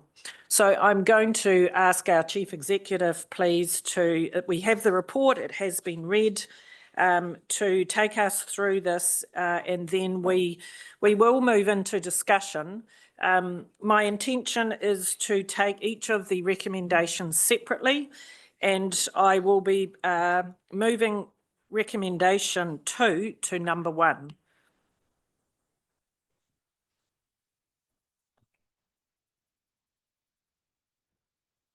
Thank you, Shane. Thank you, Your Worship. So as Your Worship said, I'll take the report as read. Just as an overview, I'll just outline how we've got to where we are. So councillors will recall that through our long-term plan process, we had a lot of submissions from iwi, hapu and whānau regarding Māori wards, and also submissions on a number of other items. Māori wards don't fit into our long-term plan, and they are separate. They're a governance matter. So hence bringing the paper today, because we need to respond to those submissions, and we won't be doing that through the long-term plan process. However, alongside this, we've also been advised through the central government coalition that they intend to introduce legislation around Māori wards. So it's appropriate that the discussion is had, hence the report. Just a few other things I want to point out. The recommendations that are in my report are those. If you like, they're a start of 10. They are not motions. I can't move motions. Only members around the table can move motions. So you are able and are free to change the wording as you see fit as a council. Once the recommendation, whatever that might be, is moved and seconded, then it's a motion. That motion can be amended through a process of a mover and a seconder and a vote. So there is a process for you to go through to get to an outcome of accepting whatever those motions might be. That's about all I really want to outline. The rest of it's written there, and Your Worship, I'm here for questions should anyone want to ask. Thank you. Any questions in regards to what our Chief Executive has just explained to us? Otherwise, we can move into each of the recommendations. Okay, so I'm going to take recommendation, which is on our paper, number 2. I'm going to take that recommendation first. The recommendation says we do not support the disestablishment of Māori wards, etc. So I'm going to open that one up for discussion and comment, please. Councillor Hadfield. Just for clarification, Your Worship, are you going to allow a general statement and then come back to have conversations or discussion around the individual recommendations? Absolutely. This is an opportunity for all elected members to have their say. Thank you. Well, look, I'm happy to start off if that's all right, and welcome everybody. I think want to make it clear, the Minister of Local Government advised in his letter to Council on the 4th of April that we've got two options. This is the current state of play. We either resolve this year to disestablish the Maori ward, or we hold a binding poll at the 2025 elections. So those are the current options that the government are dictating to us. In 2000, indulge me with a little bit of history, if I may. In 2017, the Manawatū District Council voted 6-4 to establish a Maori ward. And in 2018, we'll be aware that a referendum was held that overturned that decision. And then, we had an indication from the public through that legally mandated process that the community didn't see fit at that time to actually implement a Maori ward. And I think what was interesting around that is that it was a topic that engaged an awful lot of people, and there was significant feedback. In fact, more people voted in that referendum than voted in the subsequent 2019 local body elections, which was sort of quite significant, really. So the outcome of that was that the referendum then, which was subsequently overturned, the referendum was part of to go through to 2024, then scheduled representation review.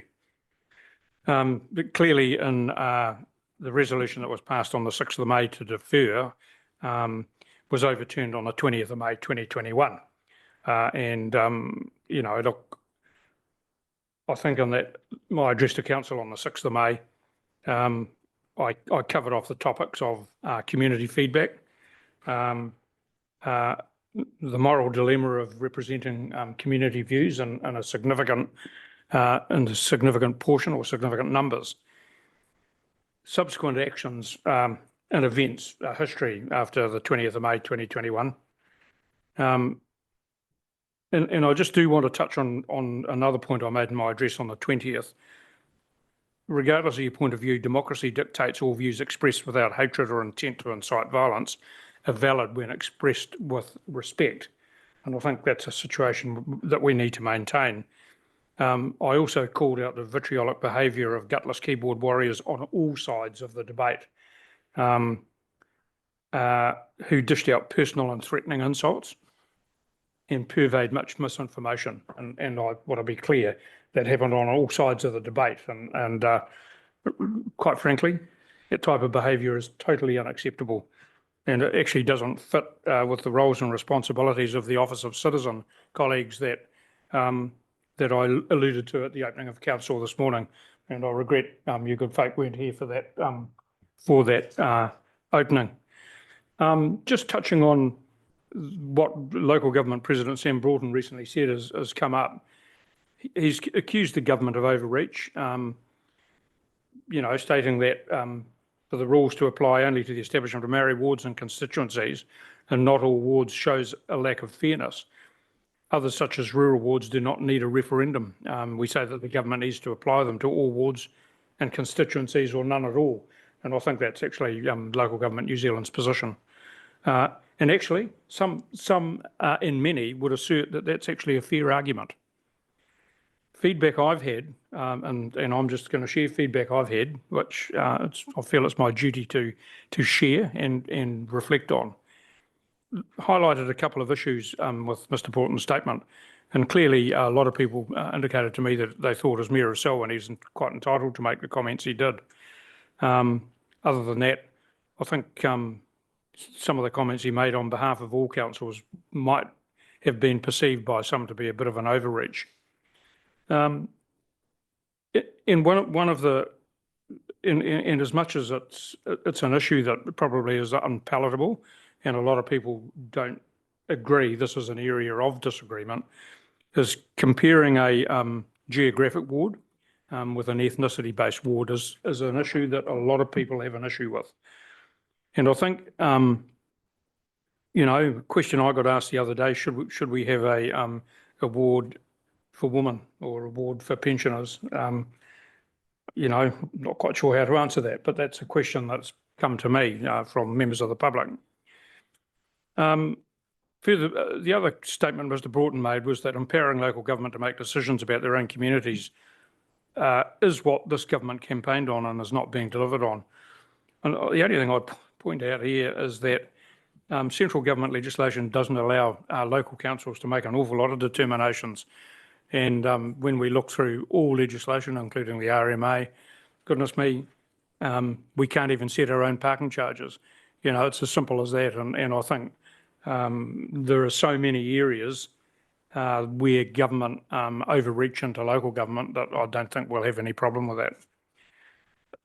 I think the issue for many in the community is that the coalition government campaigned on a topic. They formed a democratically elected government, and I think we're always going to have a different interpretations of democracy, and I think that's one of the issues that we face. The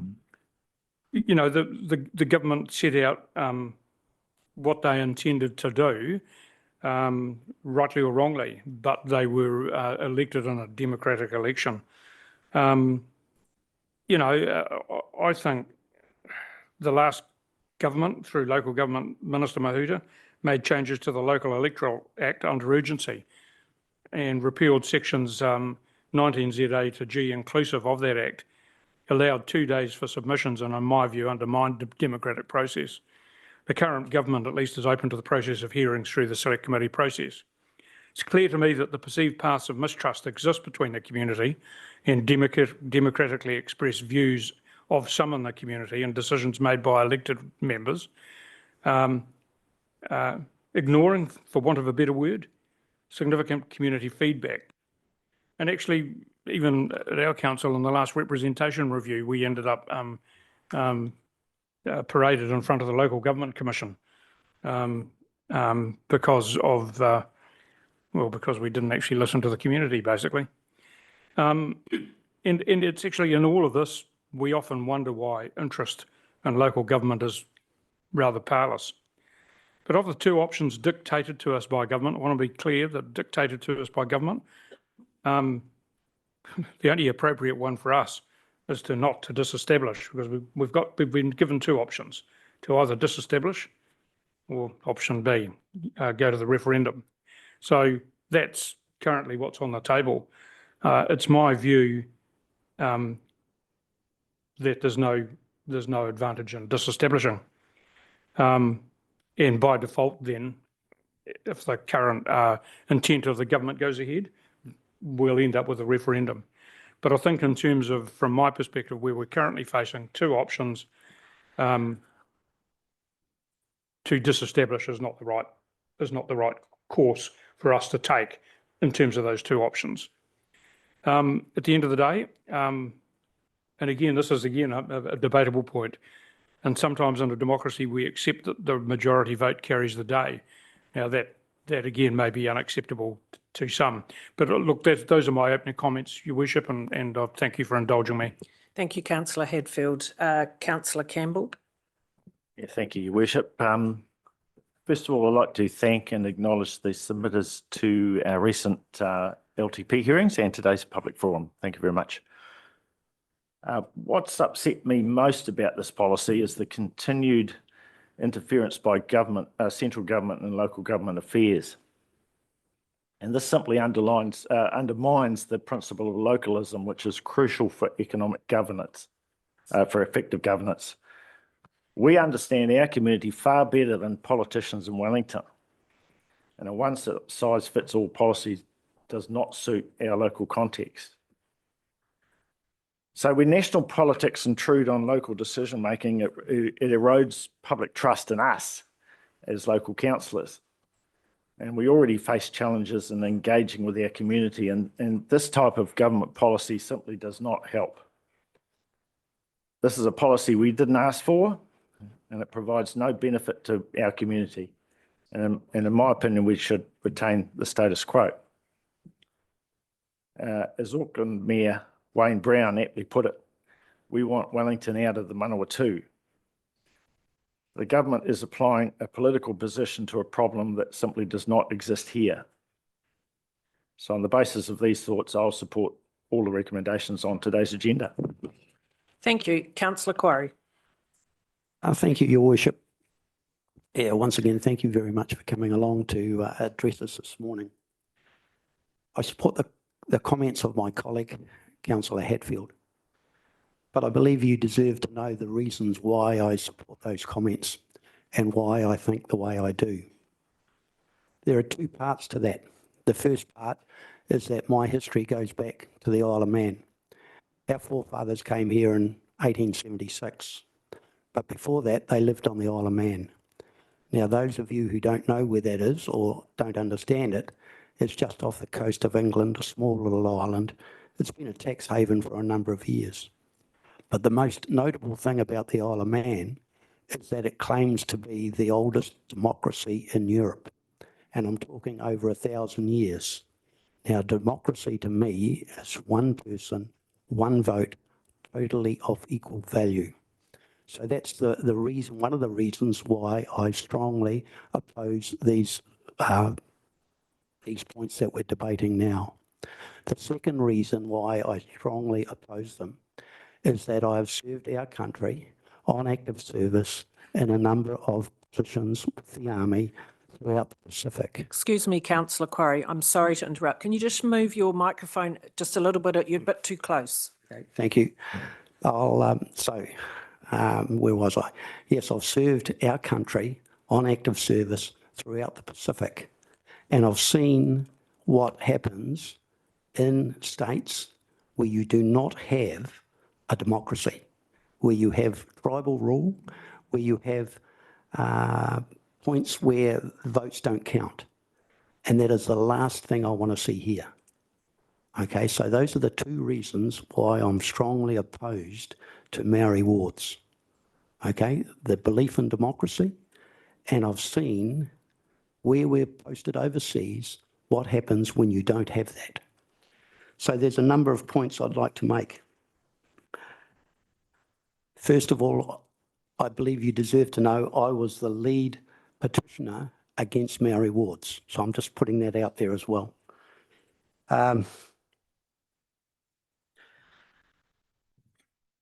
The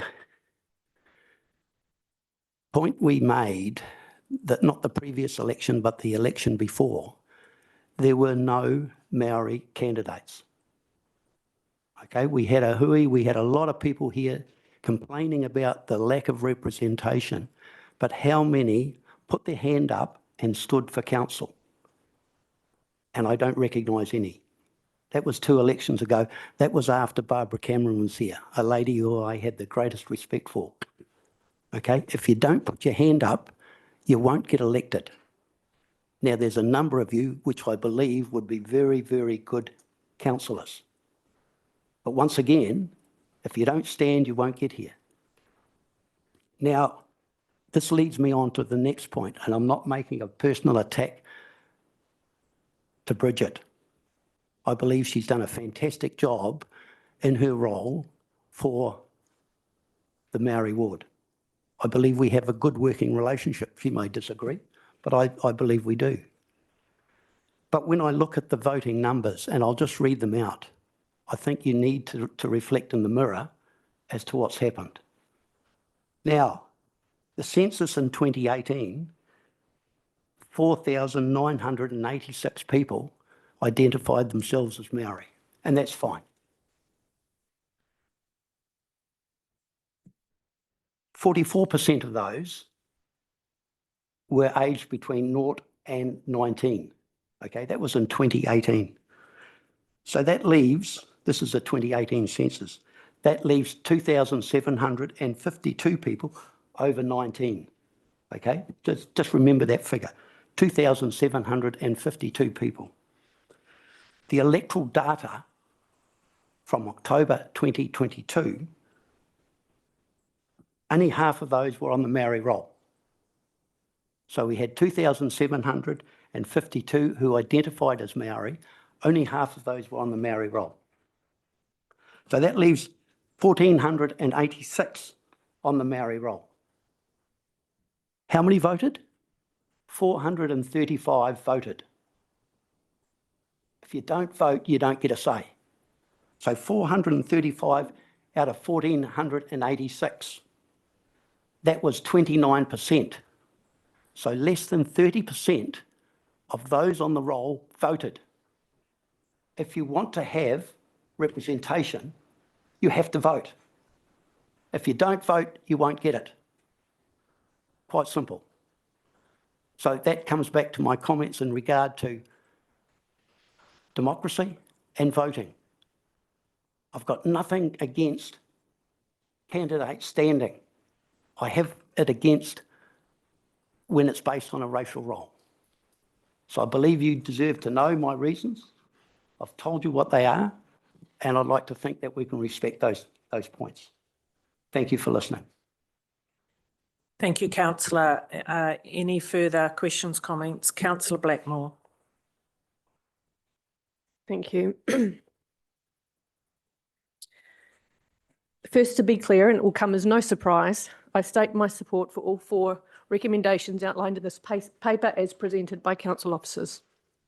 I take this opportunity to reframe the ward issue, not as a reductive or binary Māori, non-Māori issue, but one as part of a nuanced solution to enhancing relevancy of local government in the eyes of youth, minorities, ethnically diverse groups, and for Māori. My grandfather was young during World War II and could only join the cause towards its end. Nevertheless, he experienced the war as most of us have come to understand it, brutal and devastating. When he returned to Wellington, he and many other returned servicemen were housed, along with their families, in the then new suburb of Nainai. Nainai had a small shopping cart and most of the homes were provided by the state. In this shopping centre and alongside these homes, 2 pubs and an RSA were built. And it was in these that men damaged by war spent their free hours drinking, fighting, and for a moment forgetting. These men went home to their wives and children, drunk, withdrawn, and afraid. And what did many do? They took that out on their wives and on their children. Now, this might feel like a lifetime away from what we're discussing today, but I share it for 2 reasons. The fundamental democratic principles of participation and representation. Firstly, on participation. While my grandparents were, at least at face value, fairly reflective of this system, I don't think they would have ever voted in an election in their lives. Certainly not at a local body level.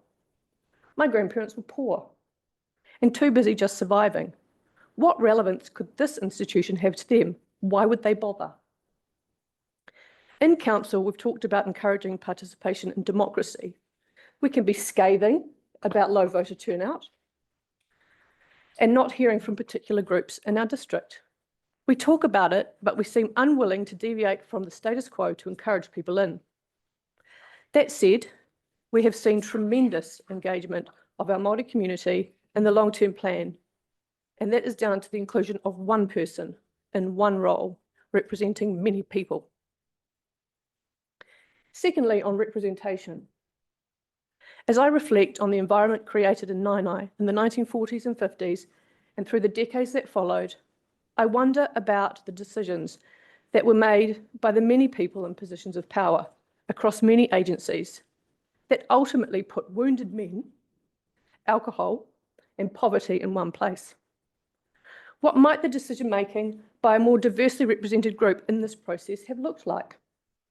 What perspectives and information might have been considered if Māori, if women, if young people, if minorities were better represented in those days? The sting in the tail of these decisions is that they have had impacts lasting generations. And even today, we continue to deal with them across all communities. Greater representation, greater participation are fundamental pillars of democracy.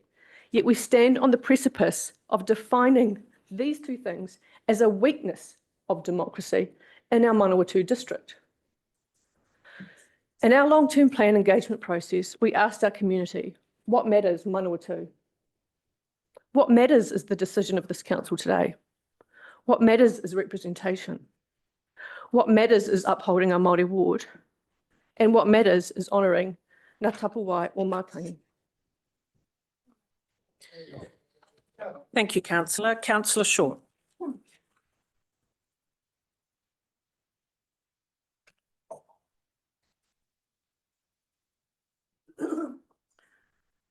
Tēnā koutou katoa, ko Alison Short taku ingoa.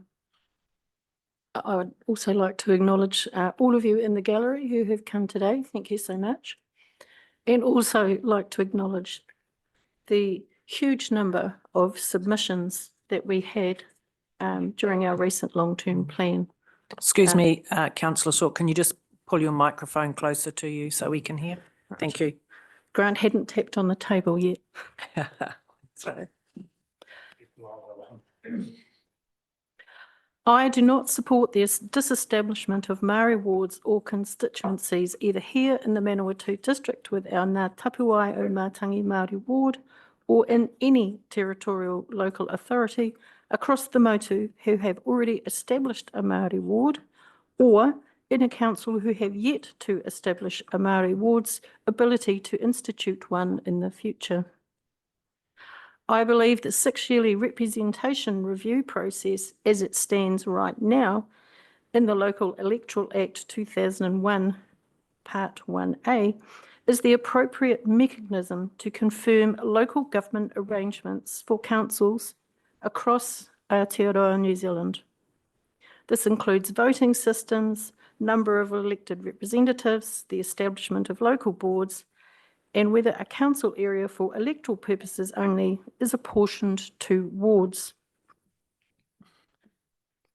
A Māori ward means, for electoral purposes only, that those voters on the Māori electoral roll can vote for their elected representative via a Māori ward comparative to the 7 Māori electorates in the general election that have been in place for over 100 years. This does not take any representation away from those voters who are on the general roll. I am particularly opposed to central government mandating binding referenda for the control of local government Māori wards and no other wards. Each local authority is best placed to decide its own representation arrangements that best suits its own community. This council had such a poll launched when previous legislation enabled it. The referenda was highly disruptive, caused much angst to the community, was extremely divisive, and cost a lot of money to hold. Personally, I would not like to impose such a situation on my community again, and I am quite devastated that the government is proposing that that is what we should do. In the short period of time we have had an elected representative of Ngā Tapawai o Mātangi Māori ward, we have seen how successful this has been.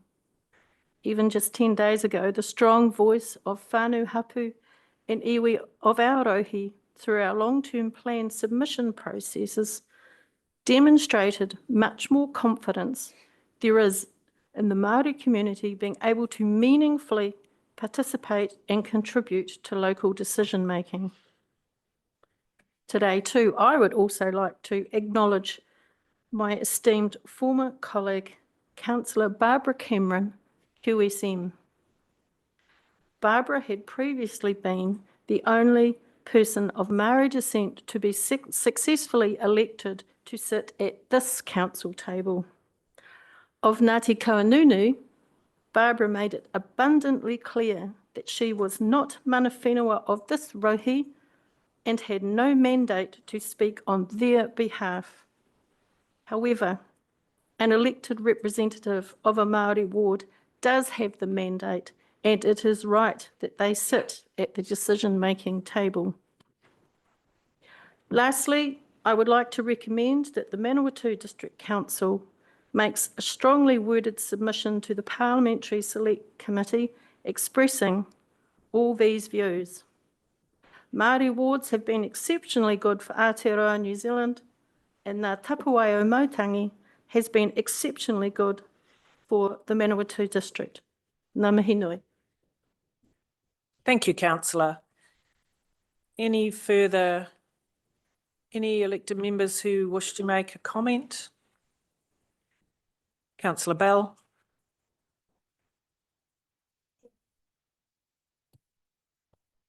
E te tuatahi, tēnei te mihi kia koutou. Ki tuku whānui, ngā mana whenua, ngā iwi, ngā tangata tiriti. Kua tai mai nei, e tēnei kaupapa whakahirihira. Tēnei te mihi, tēnei tuku ngā aroha kia koutou.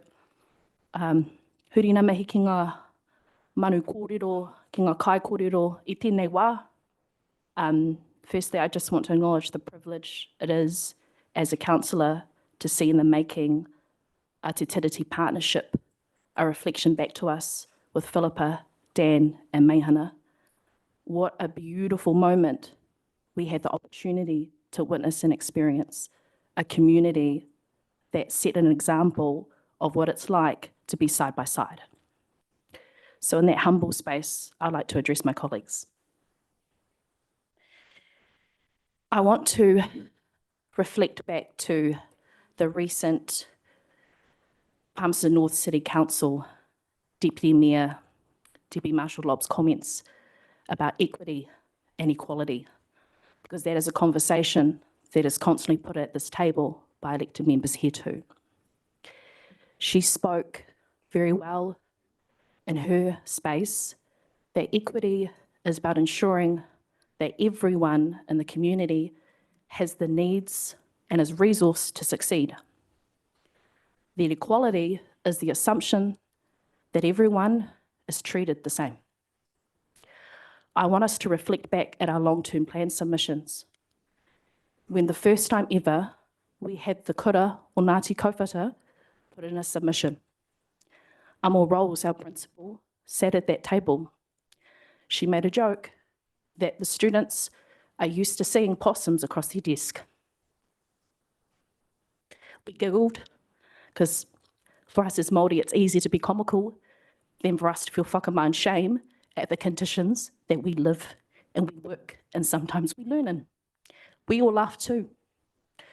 But for me, when I reflect back on the 8 years of the journey of that kura, the fact that their own students have said to me how happy they are that they've finally got a ceiling with no holes in it, or they're about to have hot water to wash their dishes. We are not all the same. Name another school in this district that has been around for a decade, that doesn't have a school sign, transport, a healthy roof and infrastructure, and hot water. Some of these students learned outside because there wasn't enough room inside. There isn't equity in this district. There hasn't been. I want to reflect on comments that our Deputy Mayor Ford had to me when he learnt what the word rangatira meant. You spoke to me that you learnt from Google and from a teacher in school. My understanding is you learnt in this district, your schooling was here. I reflect upon my mother, who's only a few years older than you. Her schooling was far different to yours, Deputy Michael Ford. She wasn't allowed to speak Te Reo. That was taken from her. She was assaulted anytime she had the chance. The history here, we have a shared history of colonisation, and it still continues today, exampled by the kura that put in a submission. All they asked for was a bus so our students could get to school. I'm so excited that next week on Friday, I get to have the babies here. I want to mihi to the kura. I remember the last time I spoke to some of them, they said to me, I can't wait to be a Māori ward like you. And a part of me was extremely happy that they had interest in this space. And that a part of me felt like, I hope you find rangitane whakapapa so you can go to PNC. Because I know there, the trajectory of partnership with iwi is much stronger than here. I also thought, I want you to be better than that. Aim for the CE role, it pays higher. Aim for the kahika, the mayor. That is what you deserve. And that is the message that has finally been given to rangatahi Māori since we have established the ward. I'm not going to take any credit for any efforts, and I want to acknowledge a lot of the councillors for the mihis that you've given during the LTP, to our Gen Z and here today. I want to acknowledge you, Councillor Quarry. You have always been honest. It's a space that you and I hold very well. You've never come through a side door. I want to acknowledge the courage you had to honestly speak to the gallery, knowing that they're adjacent to your views. You are very puno in how you stand. Know that today, I'm still standing in my space, which is opposite to yours. I'm going to fight for these recommendations.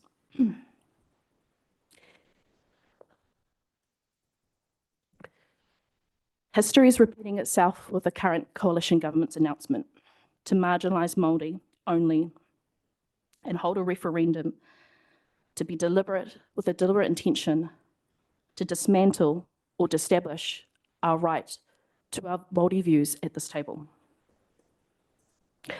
I want to have a right of reply about the participation in the electoral space, particularly in the last election. Councillor Quarry, the number of 1,400 is incorrect. The Electoral Office did injustice to us because many of those that were on the list, I had a campaign team of 20, identified that at least 400 of them had either moved to Australia or were deceased. So I had to work with over 800 in my role. And you're right, only 435 voted. I want to echo the comments of Councillor Blackmore. We will participate in a system that we trust. And that also goes for our wards. Everyone in our community, including Māori, deserve to have confidence and trust the person that represents them. Our communities deserve a diverse number of representatives here. I'm not a farmer. I'm not from a rural space. I would be horrified if there were 12 councillors here that were all urban and there was no voice for our rural community. Not many of you can sit here and say that you can confidently represent Māori. I want to touch on the recommendations from our government on the poll. A 5% threshold. Find that absolutely abhorrent, that we can have a 5% poll that can then lead to a referendum to determine 16% of our community, which are Māori. This is not a race-based ward. This is a tiriti appointment ward, where we acknowledge the foundational document of how we all came to be. I think over this triennium, when I've looked across our table, we have always avoided Te Tiriti subjects, unpacking colonisation, the claims in Manchester Block. I urge our council on this journey for the rest of triennium that we start educating ourselves so that we can enter these debates with a high level of certainty in the data that we have and a level of maturity and grace.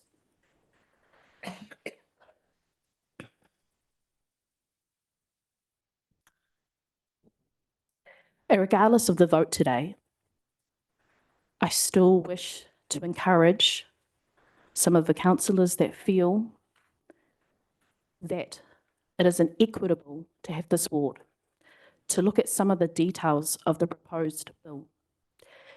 We should allow Māori to vote if we should have Māori representation.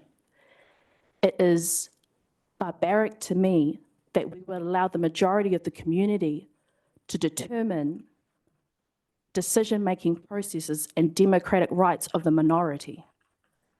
Like Debbie Marshall-Lobb said to her colleagues, and I'll say it to you today, you don't know what it's like to be a minority unless you are one. I have empathy for all minority groups because I know what it's like to sit in my space. I would like, beyond making sure we don't disestablish the ward, that this council stay pono to the legacy that they have shown over the years, where they've gone against the government's recommendations or bills like 3 waters with C4LD. We have a legacy of pushing back. I'd even go further to that, because I've noticed in my training there have been areas, critical areas, where elected members at this table have asked our CE, what would it look like if we were non-compliant? So then I urge us councillors today for us to seek from our officers, what would it look like if we did not comply with this referendum? It is unjust and unfair.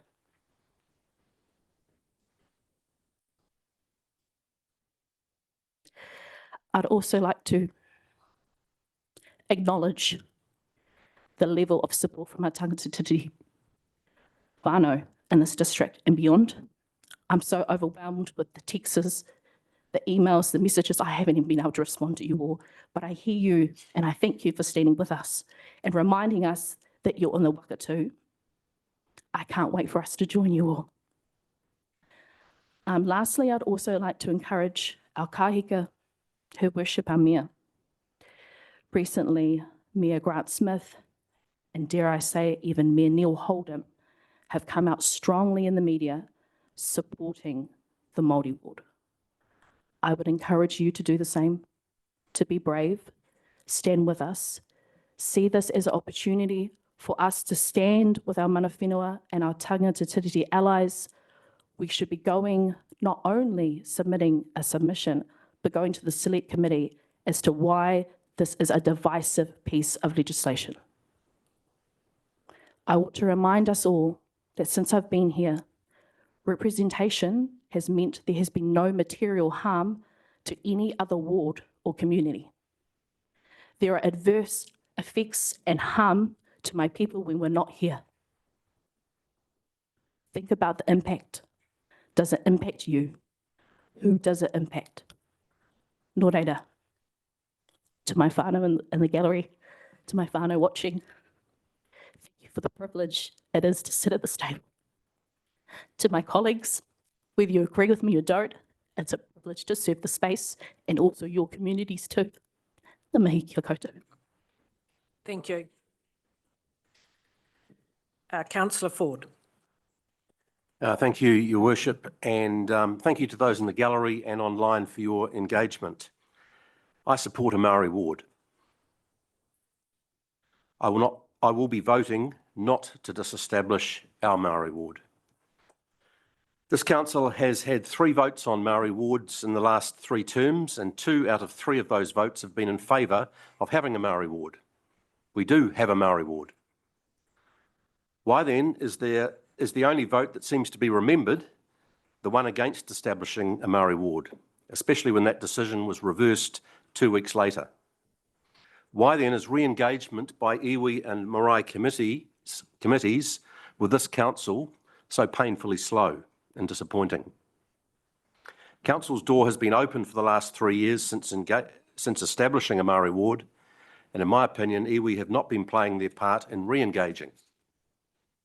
I support a Maori ward mainly because of my belief in equity ahead of equality, until such time as a Maori ward is no longer needed. In my example, there's a big sporting game on in a field just behind a 6-foot fence. I'm only 5'9", and I can't see over the 6-foot fence, but my mate is 6'4", and he can see over the fence easily and can watch the game. Equality means treating us both the same. We both have to stand on the ground. Equity acknowledges that I need assistance to get to the same position as my mate. So I'm handed a 7-inch box to stand on, and now I can see the game too. I expect to grow taller in the future, and at that time I won't require the box to stand on, which is equity until it is no longer needed. The problem with that theory is that I'm actually probably getting shorter, but that's another story. The Maori ward issue certainly divided our community in 2021, with anger and even hatred displayed. I blame the previous government for handling the issue in a way that would obviously cause a fight in communities like ours around New Zealand. There are a number of reasons in favour of having a Maori ward, And there was also a reason for not having a Maori ward, and that's that the vast majority of our people said they didn't want one, 77% versus 23%.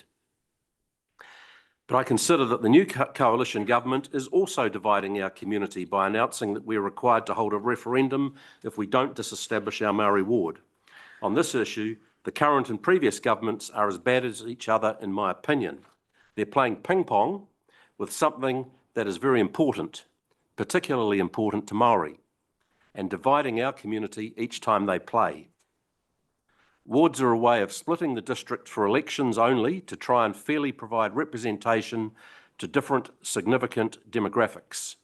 Fielding, rural and Maori are legitimate candidates for separate wards, and whether we have them or not should be decided at the same time through the representation review process, which is a process where the public are consulted and everyone can have their say.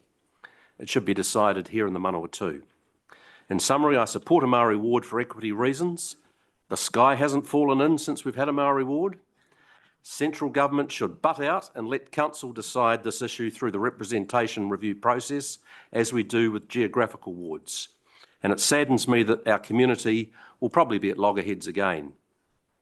I do wish that Maori would step up with their re-engagement with council, however, and if they had, I would suggest there might be more support around the table today even.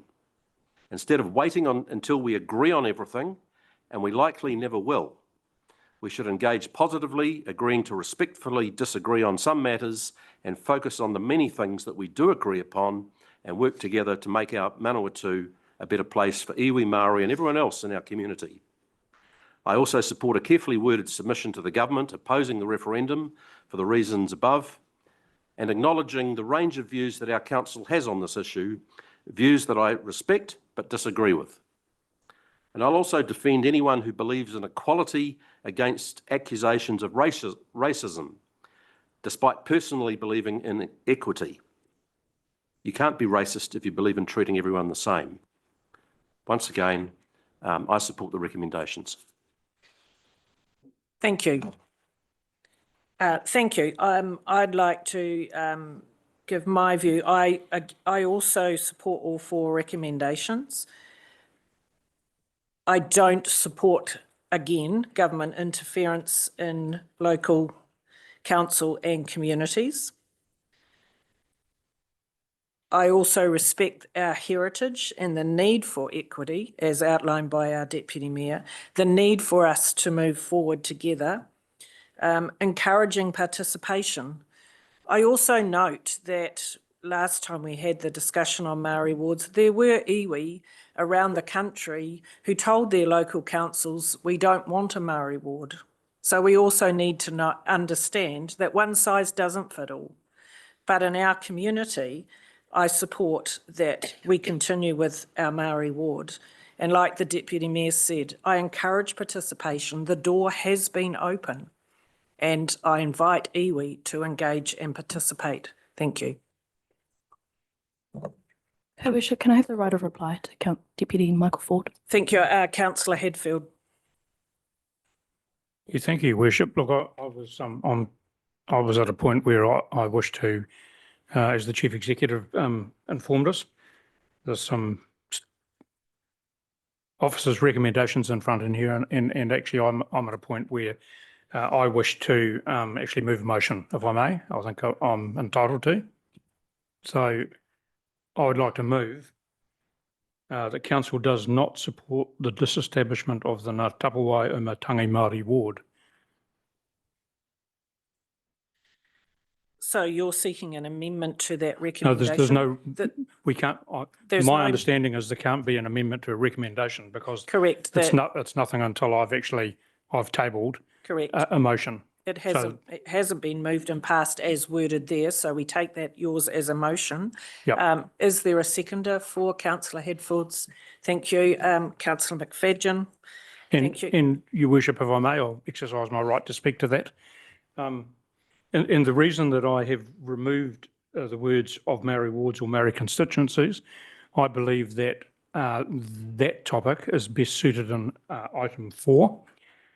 Because again, it is another topic that fits around fitting into a submission that, as the Deputy Mayor indicated, may need to be carefully worded.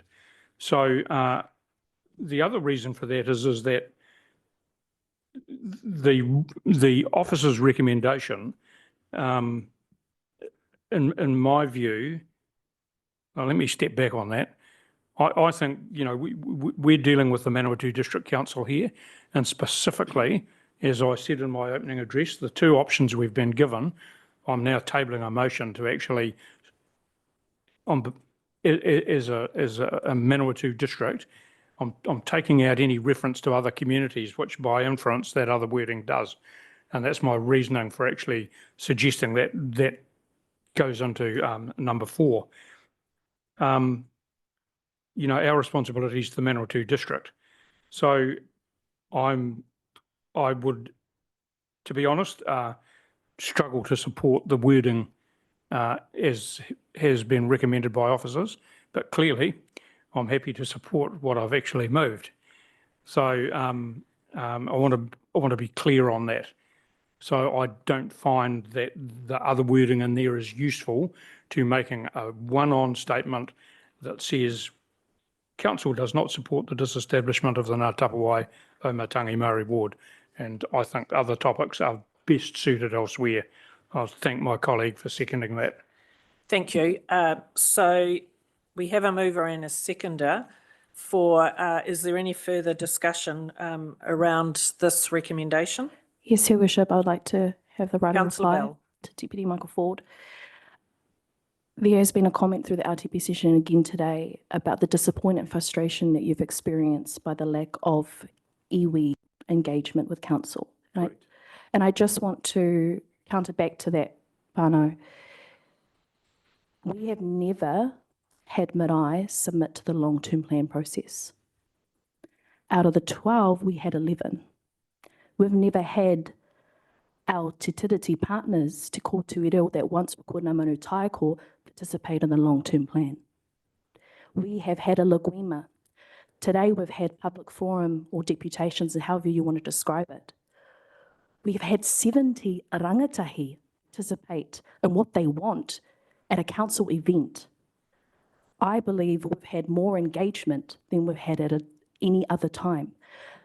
The meetings that you've requested, and I want to acknowledge because we actually have a chairman in the gallery and Mehana on Zoom, is not a reflection of iwi engagement. The long-term plan, the mobilisation of our people and the amount of submissions that came in is a true reflection of how iwi and Māori have ensured that they participate in local government critical areas. So whilst I appreciate your frustration that you haven't met with iwi as often as you would like, Deputy Ford, I also want to acknowledge the mana and the participation and the effort, the emotional labour and the resources that have gone into the participation I've seen since I've been at this table. Thank you. Any further discussion or comment to this motion? Councillor Ford. If I may just amend my comments, the lack of engagement excluded the engagement on the long-term plan, which has been very impressive. Thank you. Right, so we have a mover and a seconder for the reworded motion, which is there on the screen. So everyone is clear about the motion that has been moved and seconded. I'll ask you please to raise your hand. Those in favour of the motion, please raise your hand. Against? The motion is carried. Thank you. Councillor Belsky? Actually, Councillor Belsky, you're there on Zoom somewhere. Sorry, we couldn't see you while we were doing that vote. Would you like to advise your vote, please, to support or not? Please turn your turn your mute off. Undo your mute. I'll get it right, yeah. We can't hear you, Councillor Belsky. You need to unmute yourself. And a few other things. Helen perhaps asking to put his hand up. Okay, He's agreeing. Which one? councillor Belsky, you have your hand up. Is that in favour of the motion? Correct. Thank you. Councillor Quarry, do you wish your vote against to be recorded? Yes, thanks. Thank you. As I said, that motion is carried. Yeah, I'm sorry about that. I couldn't get it, but I did now. Thank you, and our apologies as well. Right, so we are going to take these recommendations individually. However, the discussion around which is now the number 3 and the number 1, we'll take that discussion together because they are connected, but we will vote on them individually. Is there anything further that anyone wishes to say in relation to these two recommendations? Councillor Hadfield. Yeah, thank you, Your Worship. I'm not quite sure that I quite agree with you because I think you indicated that you would do number 2 first, which we've done. Yes. And now I'd like to move on to number 1, and I'd also like to move, or I'd like to, I suppose I'm moving a motion, am I? Actually, moving a motion is actually a terrible thing to say, I reckon, in public, but there you go. So I'd like to move that the council supports the use of the representation review process as laid out in the Local Electoral Act 2001 Part 1A for all matters relating to local government representation.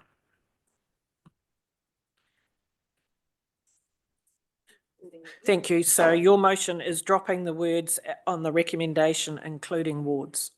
Well, I'm actually not dropping anything. I'm just moving a motion. The recommendation is, sorry, I'm just making it clear that that's the piece that is not included in your motion. That's right. Thank you. Do I have a seconder for this motion? Councillor McFadyen, thank you. Thank you, Worship. I'll now exercise my right to speak to that. Thank you. So Section 19H of the Local Electoral Act covers all aspects of the representation review. And I believe those last 2 words are actually superfluous. We either support the Act or we don't. And all things that are actually in representation review are covered in the Act. As well as Section 19H, there are other protections under Section 19O and 19P, which allow adequate challenge to decisions of elected members of the public believe they've been fobbed off. So it's my view that actually pointing to one specific area in the Electoral Act Part 1A, which I just let the Chief Executive know I had a bit of a look at, is actually, it undermines actually in my view, it undermines the intent of what we want to say is actually, as the Deputy Mayor said, let's keep central government out of local government. Now, I think my view is that if we pinpoint one specific area of the Act, I think it detracts from otherwise the veracity and the strength of that statement. So that's why I've elected to move that as it now reads. Thank you. Any other comments? Councillor Campbell? Just a question then, by supporting this motion, that basically means we're supporting the status quo. Is that correct? There's no change. We're not supporting any change to the current legislation. Is that, am I correct in that understanding? Well, I think what the motion suggests is we're supporting the Local Electoral Act 2001 as it is. As it currently is. Yeah. Exactly. That's what it reads. And so all I'm saying is that I believe adding those other words to specify or to seek specificity around one particular topic out of the Act undermines the veracity of actually that statement. Thank you. Any further discussion on that? Councillor Underwood? Just from what Councillor Campbell said, it's going to be an amendment to the Local Electoral Act that government restores the ability for a binding poll that was taken out by the previous government. So if you're saying we're supporting the Electoral Act now as it stands with that removed, then I can see what the Mayor was saying about those recommendations 1 and 3 being connected. So if you vote yes for 1, then you can't vote no for 3. Correct. Is that the right understanding here? I want to be clear what I'm voting for here. Thank you. That is my understanding as well. Your Worship. Shane. Councillors, what you're voting for is the Electoral Act in its current form now. Yep. You cannot presuppose what might change in legislation. And if there is a change in legislation that council doesn't agree with, then we may well bring that back. It's the same sort of evolution of any legislation as it goes through. We can only address what is legislation now. So otherwise it's guessing game. Thank you. Right, any further comment? Otherwise, I will put the motion as it reads on the screen, moved and seconded. All those in favour, please raise your hand. Against? Thank you. The motion is carried. Councillor Underwood, do you wish your vote to be recorded? Yes, please. Thank you. Now, Councillor Belsky, I missed your hand was. I'm unmuted now. I voted for it. Thank you. Thank you. That motion is carried. Thank you. So then we move to the recommendation number 3, and I'm happy to move that Council does not support the central government mandating of a binding referenda for the control of local government representation. Do I have a seconder, please? Councillor Bell. Thank you. I'll open it up for conversation, discussion.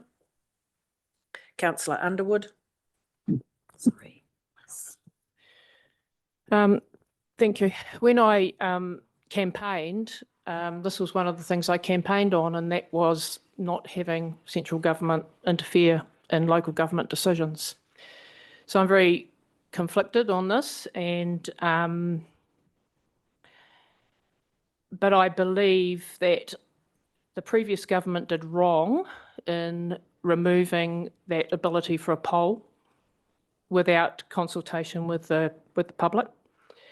And I mean, there are things that we are, as local government, required to do because of central government legislation, the Local Government Act and the Electoral Act being 2 of them.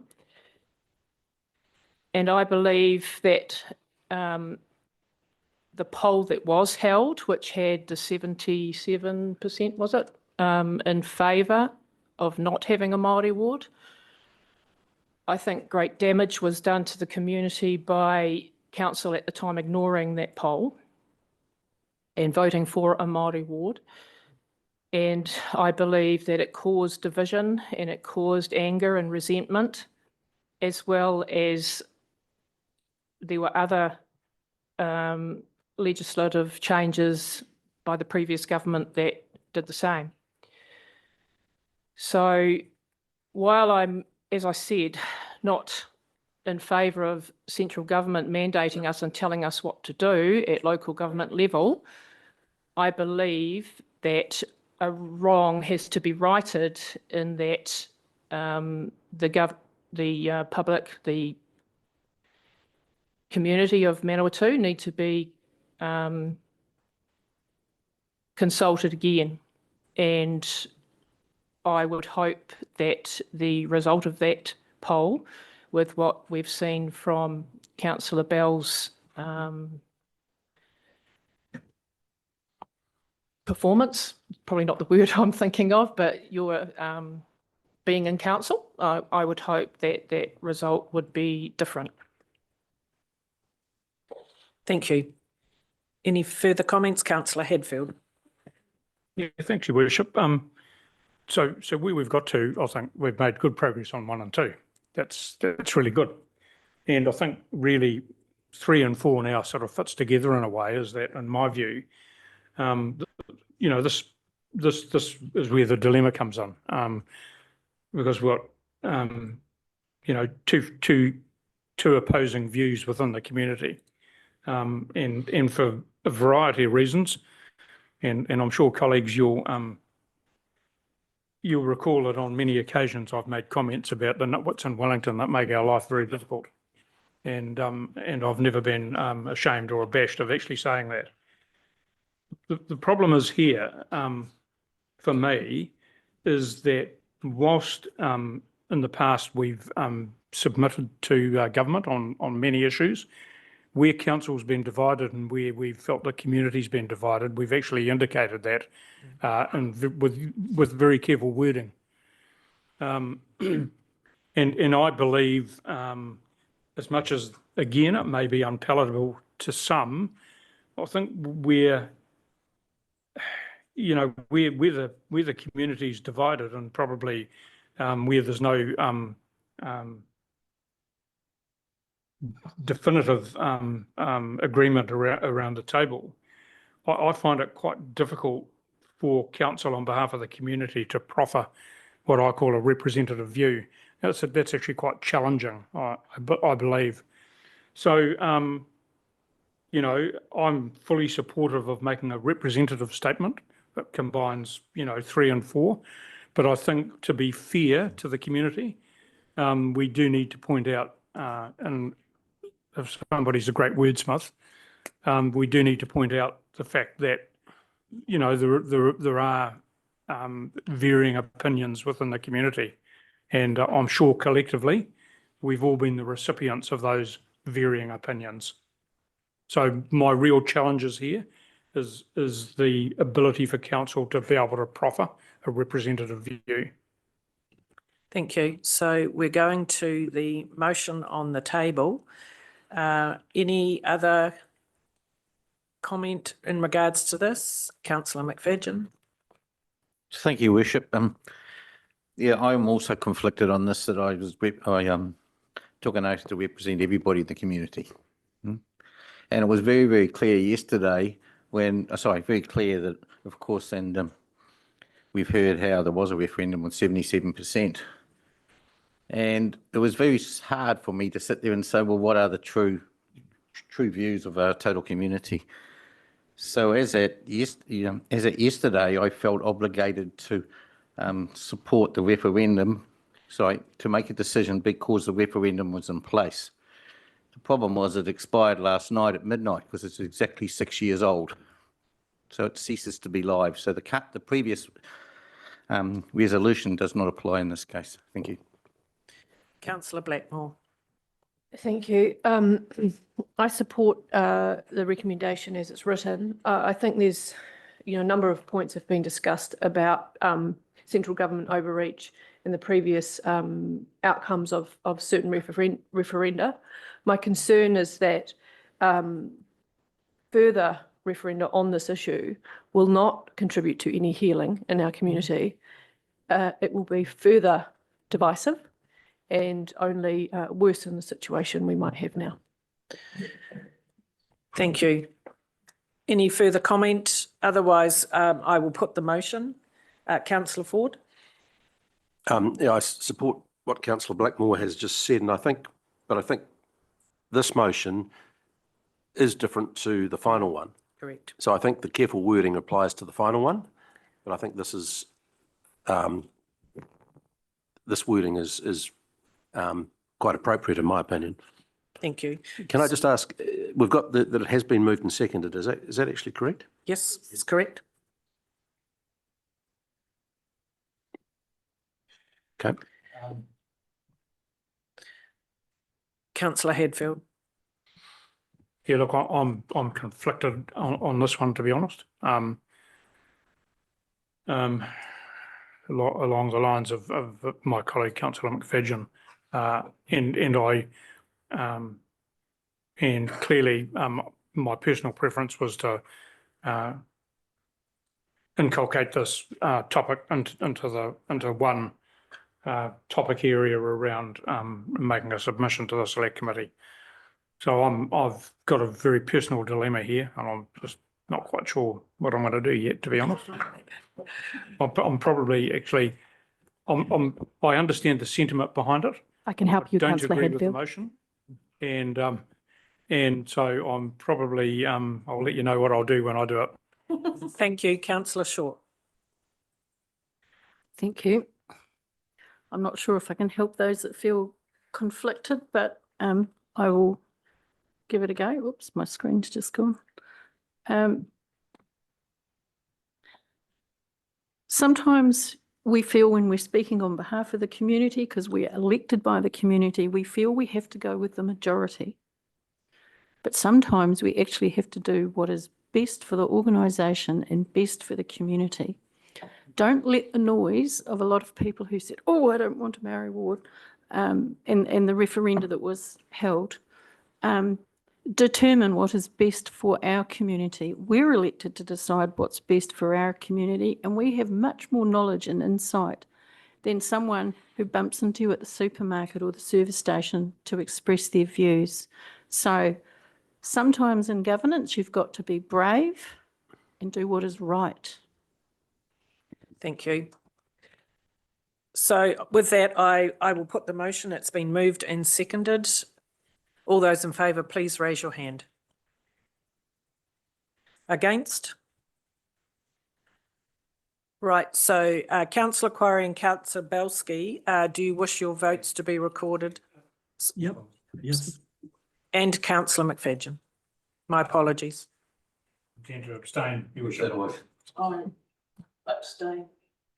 Right, so we have councillor Hadfield, councillor Underwood. Yeah, that might be easier to help our team here trying to record this. Right, so can we go round the table, please, with division? Councillor McFadden, your voters? Abstain. Thank you. Councillor Quarry? I'm against. Councillor Blackmore? 4. Councillor Campbell? 4. Myself is 4. Councillor Ford? 4. Thank you. Councillor Quigley? 4. Thank you. Councillor Bell? 4. Councillor Short? 4. Councillor Underwood? Abstain. And Councillor Hadfield? Abstain. Thank you. And councillor Belsky? Against. Sorry, can you repeat that, Steve? Yeah, I'm against the motion. Against the motion. Thank you. Thank you. So we just let our team catch up with getting the correct minuting.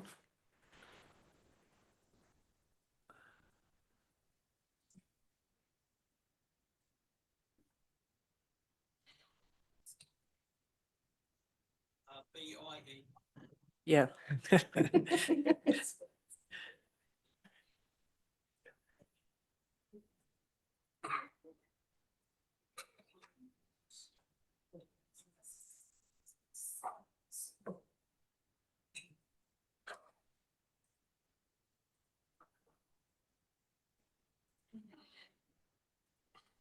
You're good?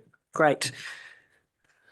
So we can do the tidying up later, but making sure we have accurate record. Thank you. So we move to the final recommendation here on page 86, which says that we agree to make a submission to select committee. I just want to point out that we understand that we don't know what's in the bill. We are assuming we know. Our understanding is that it will be released on Monday and there will be a very short 5-day period for submissions. And if you refer to the notes in our report from management 3.3, if the council resolves to make a submission on the bill, officers will draft this at the appropriate time and bring it back to council for approval. We will have a very short time frame to do that. And we will use the usual process that council does with submissions. So with that in mind, let's look to recommendation number 4. Do I have any discussion? Councillor Hadfield. Well, I've probably got to think about doing a bit of wordsmithing here, to be honest, Your Worship. So if we look at the recommendations or the motions that have actually been passed now, first one is that council has supported not to disestablish. The second one is that we support the representation review process laid out in the Local Electoral Act. And we've just done telling the government that we didn't support the binding referenda for control of local government. So as detailed in those 3 things, we've got 3 definitive answers that we're actually potentially going to make a submission to the government on. So I think it's prudent and it's fair that in that submission that we do point out, as we have done in the past, as I've said, that we do point out, that there are alternate views in the community. And I think we've actually got a responsibility to do that. Goodness knows how we make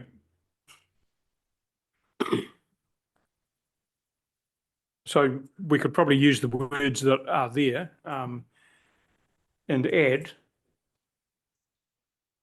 somewhere. Perhaps the Chief Executive might like to help us here. He's a greater Shakespeare than I am.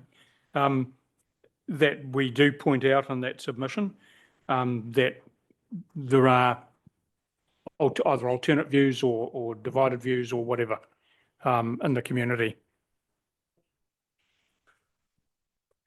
Shane, would you like to respond to that? Thank you, Worship. Kind of on the hoof a bit, but I think this really is getting council's agreement, to make the submission. Maybe some words at the end that notes that council officers will bring the submission back to council because we really are flying a bit blind with the legislation not being released yet.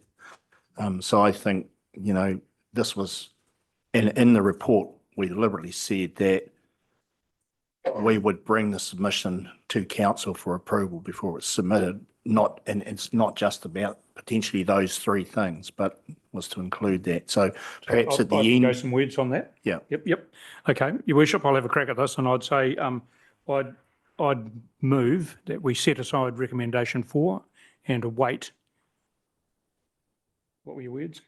Await for a report from officers once the intent of the legislation is known. The only concern, council, I've got is the indication we're getting through sources that interact with central government is that submission period is going to be quite tight. So I think here what we need to say is, does council want to make a submission, yes or no? Yes. Okay, then what we will do is once that bill comes out, and my team will, as usual, craft up a submission. We will circulate that amongst councillors for comment, and we'll go through that normal submission process. And then once we have everybody's sign off or otherwise, the majority sign off, I guess, then we will submit it. But I think we hear where you're coming from around wanting to make sure that there are varying views portrayed in that submission, and we can build that into that. So really what you're saying is that the words I just piped out, which I've forgotten, were probably all right, in fact. Well, I don't think we should set it aside. I think we should agree that we're going to make a submission or whether we aren't. But I think that's the key point. Right, okay. And that, as in the report, council officers will draft that submission and bring it back to council laws for your views. Right, well, I'll have another crack then. Okay, so we agree to make a submission to the Select Committee. Awaiting further advice from officers once they've I think, Your Worship, Councillor Campbell. yeah, look, I think the motion is fine as it is, the recommendation. We're not writing the submission now. We're going to write it in due course. We've gone through the debate we've had. All we need to do is agree whether or not we're going to make a submission, full stop. That recommendation covers that. We can put the detail into it in days to come. All right, and it's not even absolutely certain that the bill will proceed, though it's very likely it is, that it will. But, it's not even it hasn't been introduced yet, has it? I think it's imminent. Yeah. So, from what I hear, it it's could even not be absolutely today, but certain, I'm but not sure. very likely. So I think that's all we need to do at this point. I think the chief executive has covered it off pretty well. I'm happy with that. You're right. Councillor Campbell, on the basis that the chief executive has assured us that we will be able to make comment around the view of the community. Absolutely. Yes, We'll follow and- our Yep. normal And submission that is process. stated in as the others. report on Yep. page 88, 3.3. Councillor Campbell, would you like to move that motion then? Yeah, okay. Okay, I'll move then that the council agrees to make a submission to the select committee expressing council's view as detailed in the above three recommendations once the local government electoral legislation in Murray wards and constituencies amendment bill opens for submissions. Thank you. Seconded by Councillor Bell. Thank you. Open it up for discussion. Councillor Ford. So can I just clarify that because of the time constraints, we won't be voting, we won't be confirming the wording at a council meeting. We'll be doing that by email. Well, if we have the opportunity to come back to council meeting, we will. But if there's a very tight time frame, we'll do what we do with a lot of submissions that have tight time frames. We will circulate that out to councillors, we'll collate feedback, amend the submission, send it back out, and then the submission will be lodged. I think we just got to run with whatever's dealt to us in this one. Thank you. Councillor McFadyen. You're all good? Great. Okay, Councillor Underwood. Again, I was conflicted about whether to actually say something, but could I propose an amendment saying, expressing the council has differing views as detailed in the above, or has differing views about the above three recommendations? Councillor Underwood, the purpose of this recommendation is for council to agree or not to make a submission. And as we've just discussed, the content of that will be subject to what is in the bill. And as pointed out in 3.3, the officers will draft and bring that back to council through the usual process for approval. So do we need that second part between the two commas? Yeah, that's good. I can't see the need of having that expressing part in there at all, just once the local government, etc. I would like to move that part between the two commas there is removed. Okay, so the wording for your amendment is, can you? Sorry. Agrees to make a submission to the Select Committee once the local government electoral legislation and Māori wards and constituencies amendment bill opens for submissions.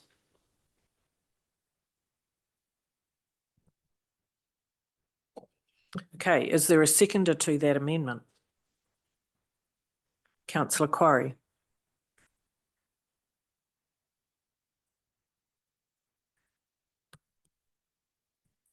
Just let the team catch up.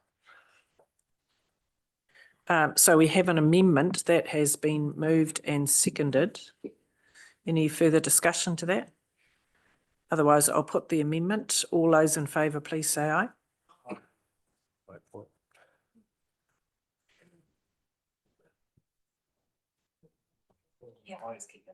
Yeah, please. What are we doing? Are we doing a division? No. We're voting on the amendment. We're voting on the amendment. All those in favour, please raise your hand. I vote for the original.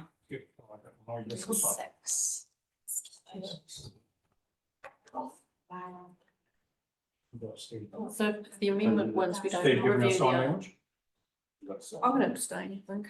Okay, hang on, just so. Right. Okay, let's do this by divisions. We'll just do this by division. So this is the amendment, which has been moved and seconded. So councillor McFadyen. I vote for the amendment. You vote for the, yes, for the amendment. Councillor Quarry. Yes. Councillor Blackmore. No. Councillor Campbell. Yes. Myself is no. Councillor Ford. No. Councillor Quigley is a yes. Councillor Bell. No. No. Councillor Short. No. Councillor Underwood. Yes. And Councillor Hadfield. Yes. And Councillor Belsky. Yes. Thank you. Right. Need a casting vote. So that's a yes. So 7 in favour, so that motion is carried. Thank you.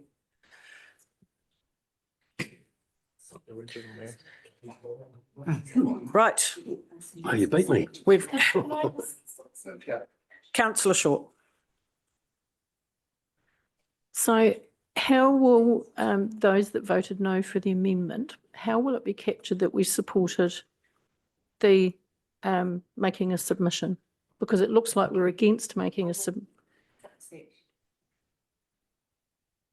No. We've all agreed to make a submission. We've agreed to make a submission. We agreed to make a submission. And we'll work out the detail. But because we didn't support the amendment. We it voted then- against it. Yeah, we voted We against voted the against amendment. it. So Your can I Worship, there's a step that hasn't quite been carried Yeah, out. correct. So all you've done now is vote on the amendment. Yeah. So the amendment's been approved. You now have to take the amendment back and it becomes a substantive motion and you vote on that. Correct. Okay. So, okay. So the motion back on the table, can we go back to the wording? Let's call for a division then, Your Worship. Okay, so we are now voting on agrees to make a submission to the select committee once the local government electoral legislation and Māori wards and constituency amendment bill opens for submission. So do we need mover and seconder? No, it's Yeah. been moved. It's been moved and seconded. No, the substantive now the motion hasn't. So No. it's now become the substantive, Shane says it's become the substantive motion. Correct. So now it's got to be. It's got to be moved and seconded. Yep. Mm. Yeah. Right. Do I have a mover and a seconder, please? Councillor Underwood and Councillor Quarry. I move that the council agrees to make a submission to the select committee once the local government electoral legislation and Māori wards and constituencies amendment bill opens for submissions. Okay. So this is about agreeing to make a submission. Correct. Any discussion, Councillor Ford? So not for the first time, I'm confused.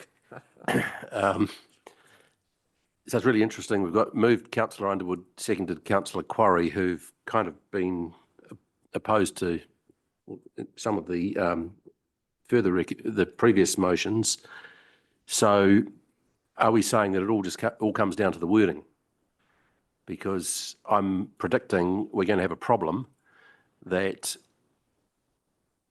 if we've got Councillor Quarry, for example, in favour of making a submission, but the words that he'll be happy with will probably be different to the words that Councillor Bell will be happy with, as an example, and myself for that matter.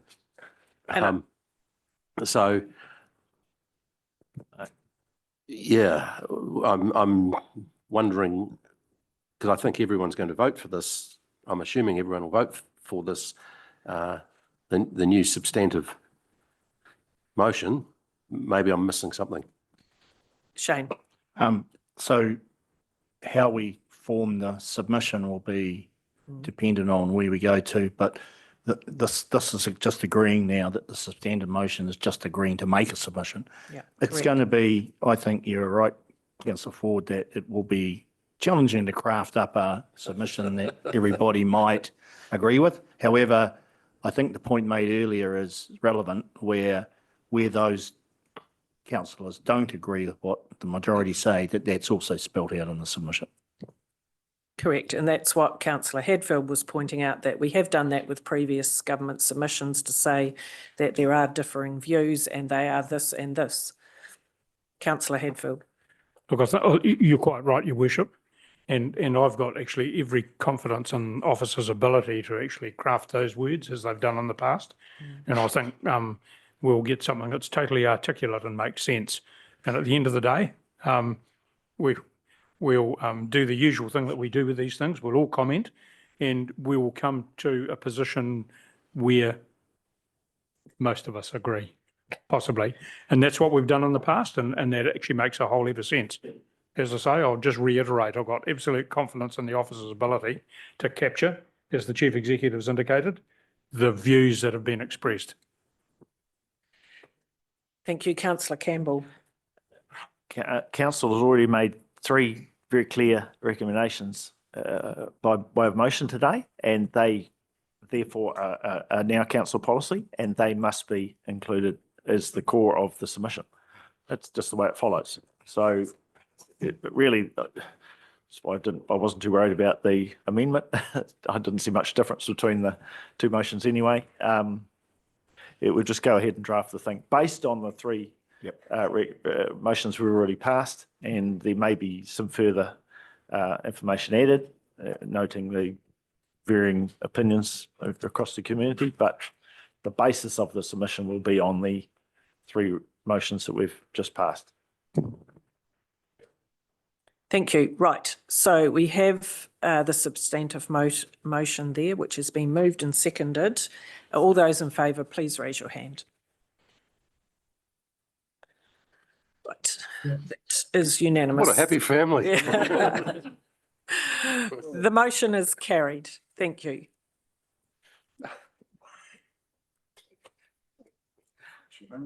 Right. Thank you for your participation. Thank you to the people in our public gallery. Thank you for your time today. Helen. Councillor Belsky. Yeah, no, it's been great to be involved. Way down here in Hokitika. I've actually got to go for the day, so I'll put my apologies in for workshop. Thank you. Thank you. We have still a number of items on our council agenda to complete. Oh. Okay, so the update is we're still 10-15 minutes away, so we will carry on with our discussion, our agenda. So we go to 10.4 and we're on page 52. This is the long-term plan deliberations for animal control and consent planning costs. Who cares? Whoops, you got them.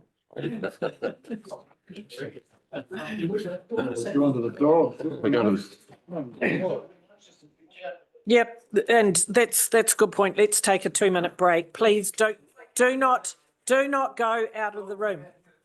I think it's probably okay to go out of the room.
Next week, I'll be putting up a whole load of options that sit under each issue and the consultation issue for deliberation.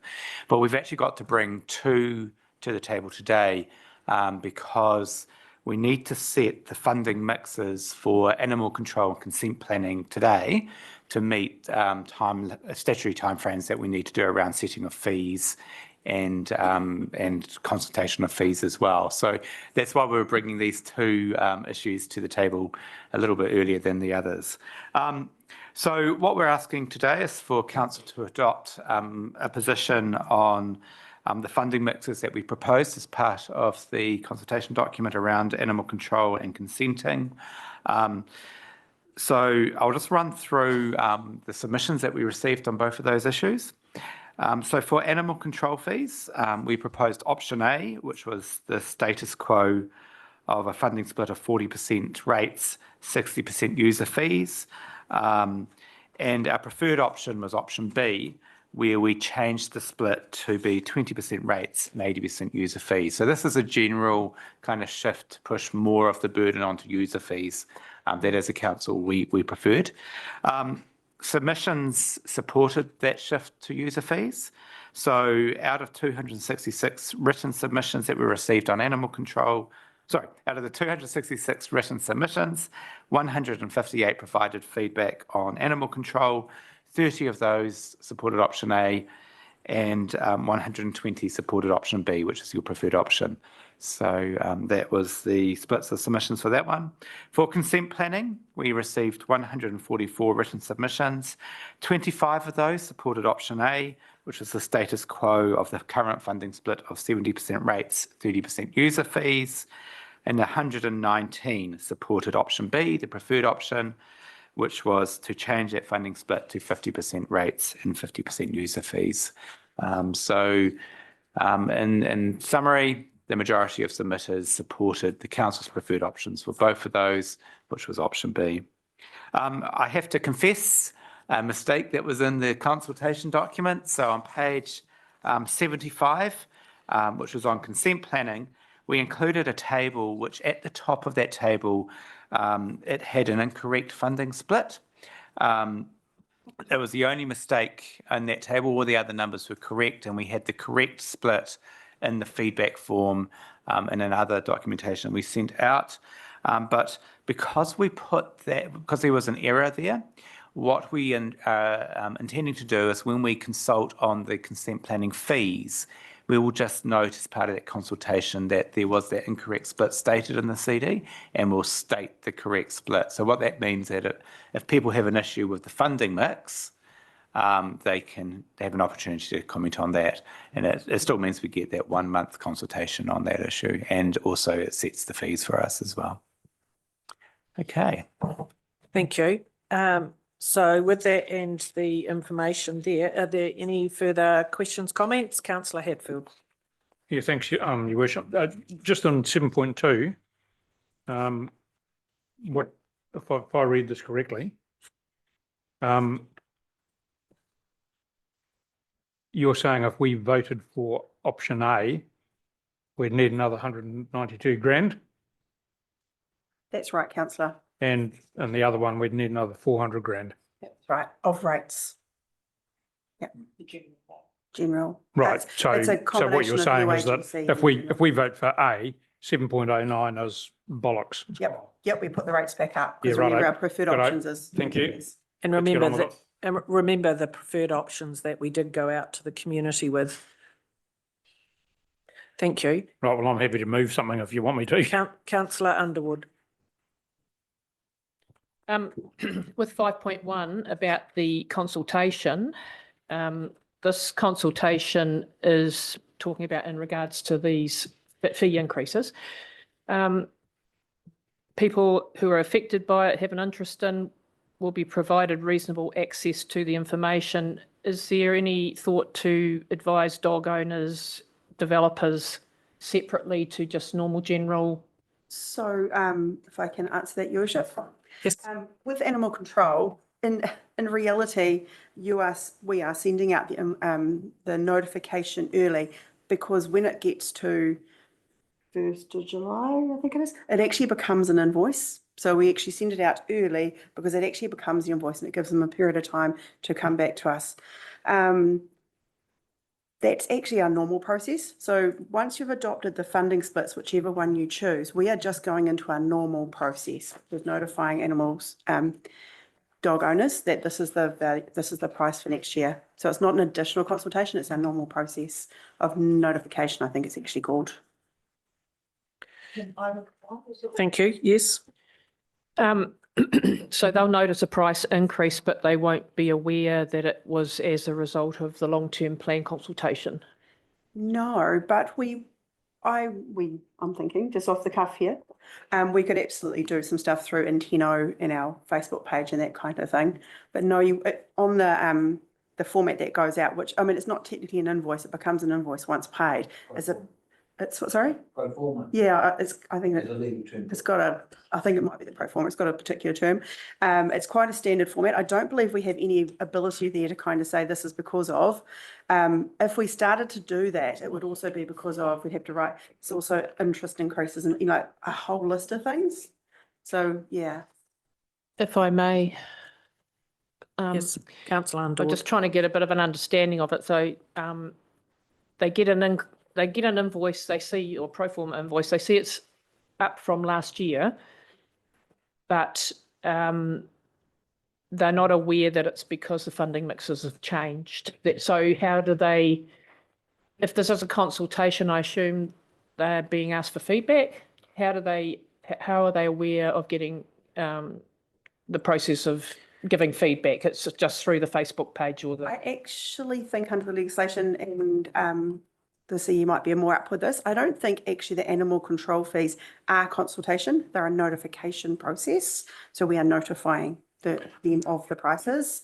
I don't think it's actually a consultation process, but Shane's got a little bit more probably background on it. So in terms of the animal control fees, by approving the funding split, and then once that's done, then you have the fees that are relative to the funding split. The animal control fees you are adopting, because as of 1 June, we send out the fee that is due. There's nothing to stop us doing some comms around that to say that as a result of LTP deliberations, animal control fees went from A to B. So that's fine. With the RMA fees or the planning fees, that's different. The RMA requires us to consult on the fee as well. And because we can't do that until we actually adopt the funding split. So there's two processes running here. Firstly, adopt the funding splits. That then gives the legitimacy for the fee to be struck. The animal control fees are adopted and the RMA fees are going out for consultation on the fee, which hasn't happened before. And that's a 1 month consultation for the RMA. So that's what 5.1 is about, just that side of it, not the animal control side. That's right, yes. Thank you. Councillor Hadfield. Yeah, goodness me, le chien a chien. Just in case you don't know, that means the dog's a deer. Before my time. I'm happy to move, Your Worship. Want me to read it all out? Thank you. That the council receive all submissions of the draft long-term plan 2024-34, noting specifically the submissions relating to animal control and consent planning as summarised in attachment 6. 2, that in relation to consultation issue 4, revenue and financing funding splits for animal control, the council adopts option B, funding through 20% rates, uniform annual general charge and 80% user fees.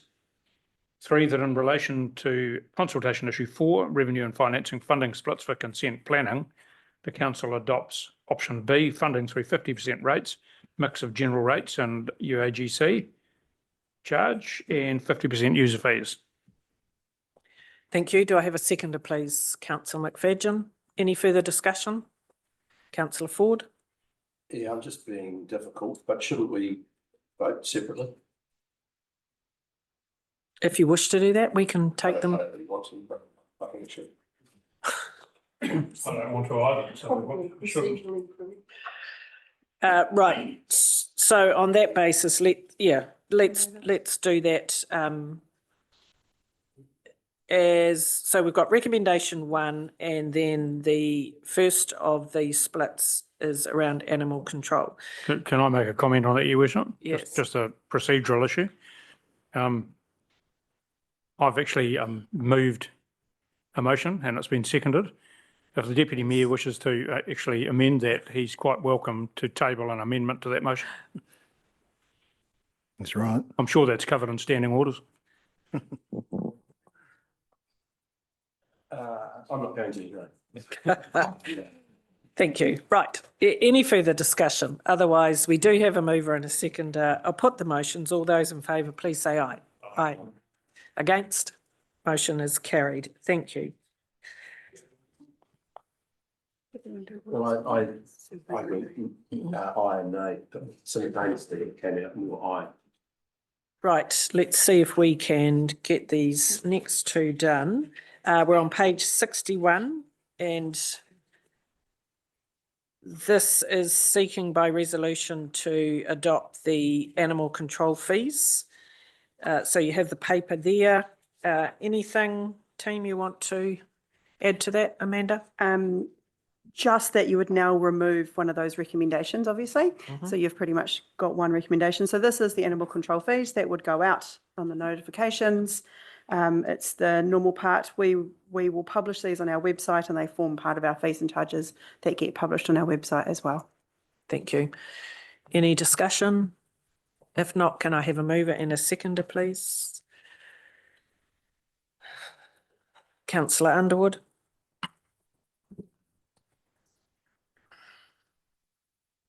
I move that council adopt the animal control fees and charges for the financial year commencing 1st July 24 and ending 30 June 25 in accordance with a funding split of 20% rates, uniform annual general charge and 80% user fees.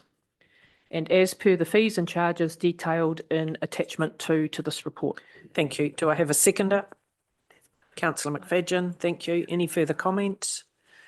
Put the motion. All those in favour, please say aye. Aye. Aye. Against? Motion is carried. Thank you. And on a similar vein, we're on page 72, which is our fees and charges for the proposed District Planning and Food Act. We have the information there. Amanda, is there anything else you wish to add? Just that we are combining these two things. So the proposed planning is actually your consent fees that we just talked about before. We kind of encompass them to be calling them planning fees rather than just straight out consent fees, and the Food Act fees. These are the ones that actually are through the RMA Act and do actually have a consultation process attached. Thank you. Right, any discussion? Otherwise, can I have a mover and a seconder, please, for the recommendation on page 72? Right.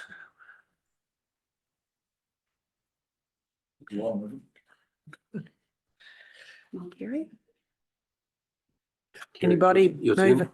I haven't to. I just want to make sure I get the right one. Yes. So it is of the three, it's 1 and 2, not 1 and 3. It's 1 and 3. Oh, 1 and 3. Because recommendation number 2 was the status quo funding splits, which you Right. have now. Yep. Okay. Okay. I move that the council adopts a statement of proposal, attachment 1, for the review of the Food Act fees and charges for the financial year commencing 1 July 2024 and ending 30 June 2025 for public consultation. And the council adopts the statement of proposal, attachment 3, for the review of planning service fees and charges for the financial year commencing 1st of July 2024 and ending 30th of June 2025 for public consultation in accordance with a funding split of 50% rates and 50% user fees. Thank you. Do I have a seconder, please? Councillor Ford, open it up for discussion. Councillor Quarry. Thank you. What happens if there's a general revolt about the increase in charges? How's that going to affect our long term? I'm about to read that to the CE. So the process for these ones that are being consulted on is if there is submissions and oppositions to the fees, then it has to go to our hearings committee. And they need to determine whether it is or isn't right, and then we come back. So does our time frame, the fact that we have to adopt these by the 30th of June, that we have to do No, that in the that fees time? and charges won't make an impact now on Oh, they might. Yeah, they could if they go the other way. But look, I think over the last 10 years, we've had 5 submissions or something. So it has to go out for a month. We would have to have a quick hearing. Could I just add to that, Your Worship? The Food Act fees are particularly minor in our budgets, very, very minor. The consent planning is more significant, and we have just gone through a consultation process. So, and we heard that, predominantly people were in support. However, once we do this, and we actually say, these are your fees, and the people that are actually about to pay it will kind of pay notice. You may get pushback, but you have just done a consultation process already. Yeah, a lot of our fees are deposits and then charged as an hourly rate. So it's not like we're going out with a bulk of fixed fees. So we'll see what happens. Okay, now did I have a seconder? I did, yes, thank you. Councillor Shaw. Can't recall from when we were in draft on how do our funding splits, particularly in the Vincent, compare with some of our immediate neighbours? We're quite generous with our rates, still with our rate split. Some councils don't have a rates component in their regulatory at all. It's entirely user fees. So we've now tilted the scales other way. We used to be very generous with our, and now we've brought it back a lot more. So, we're probably on a par with most of the councils locally, but still quite generous. If we have got people that deal with multiple councils, they will know that we've been. Yep. I hope they also notice that we've got a 7.09 rates Yes. increase as Yes. opposed to what some other councils, because that's the ultimate, impact is the more generous you are with rates funding for some of these activities, the more you put your rates up. Thank you. Right, if there's no further discussion, I'm going to put the motion. All those in favour, please say aye. Aye. Aye. Against? Motion is carried. Thank you. Right, we have no late items, so I will move that that the public is excluded from the following parts of the proceedings of this meeting, namely confirmation of minutes, Fielding Civic Centre trustee, Manawatū Community Trust trustee recruitment, and the sale of land on South Street. Do I have a seconder, please? Councillor Ford, thank you. I put the motion. All those in favour, please say aye. Aye. Against? Motion is carried. So, Councillor Bell, I just wanted to abstain from that. you abstain and record Yes, thank you. from the public excluded motion. Yes, thank you. Thank you. Thank you. So that is noted. So with that, we'll adjourn for our lunch break, and please be back here for 1 o'clock.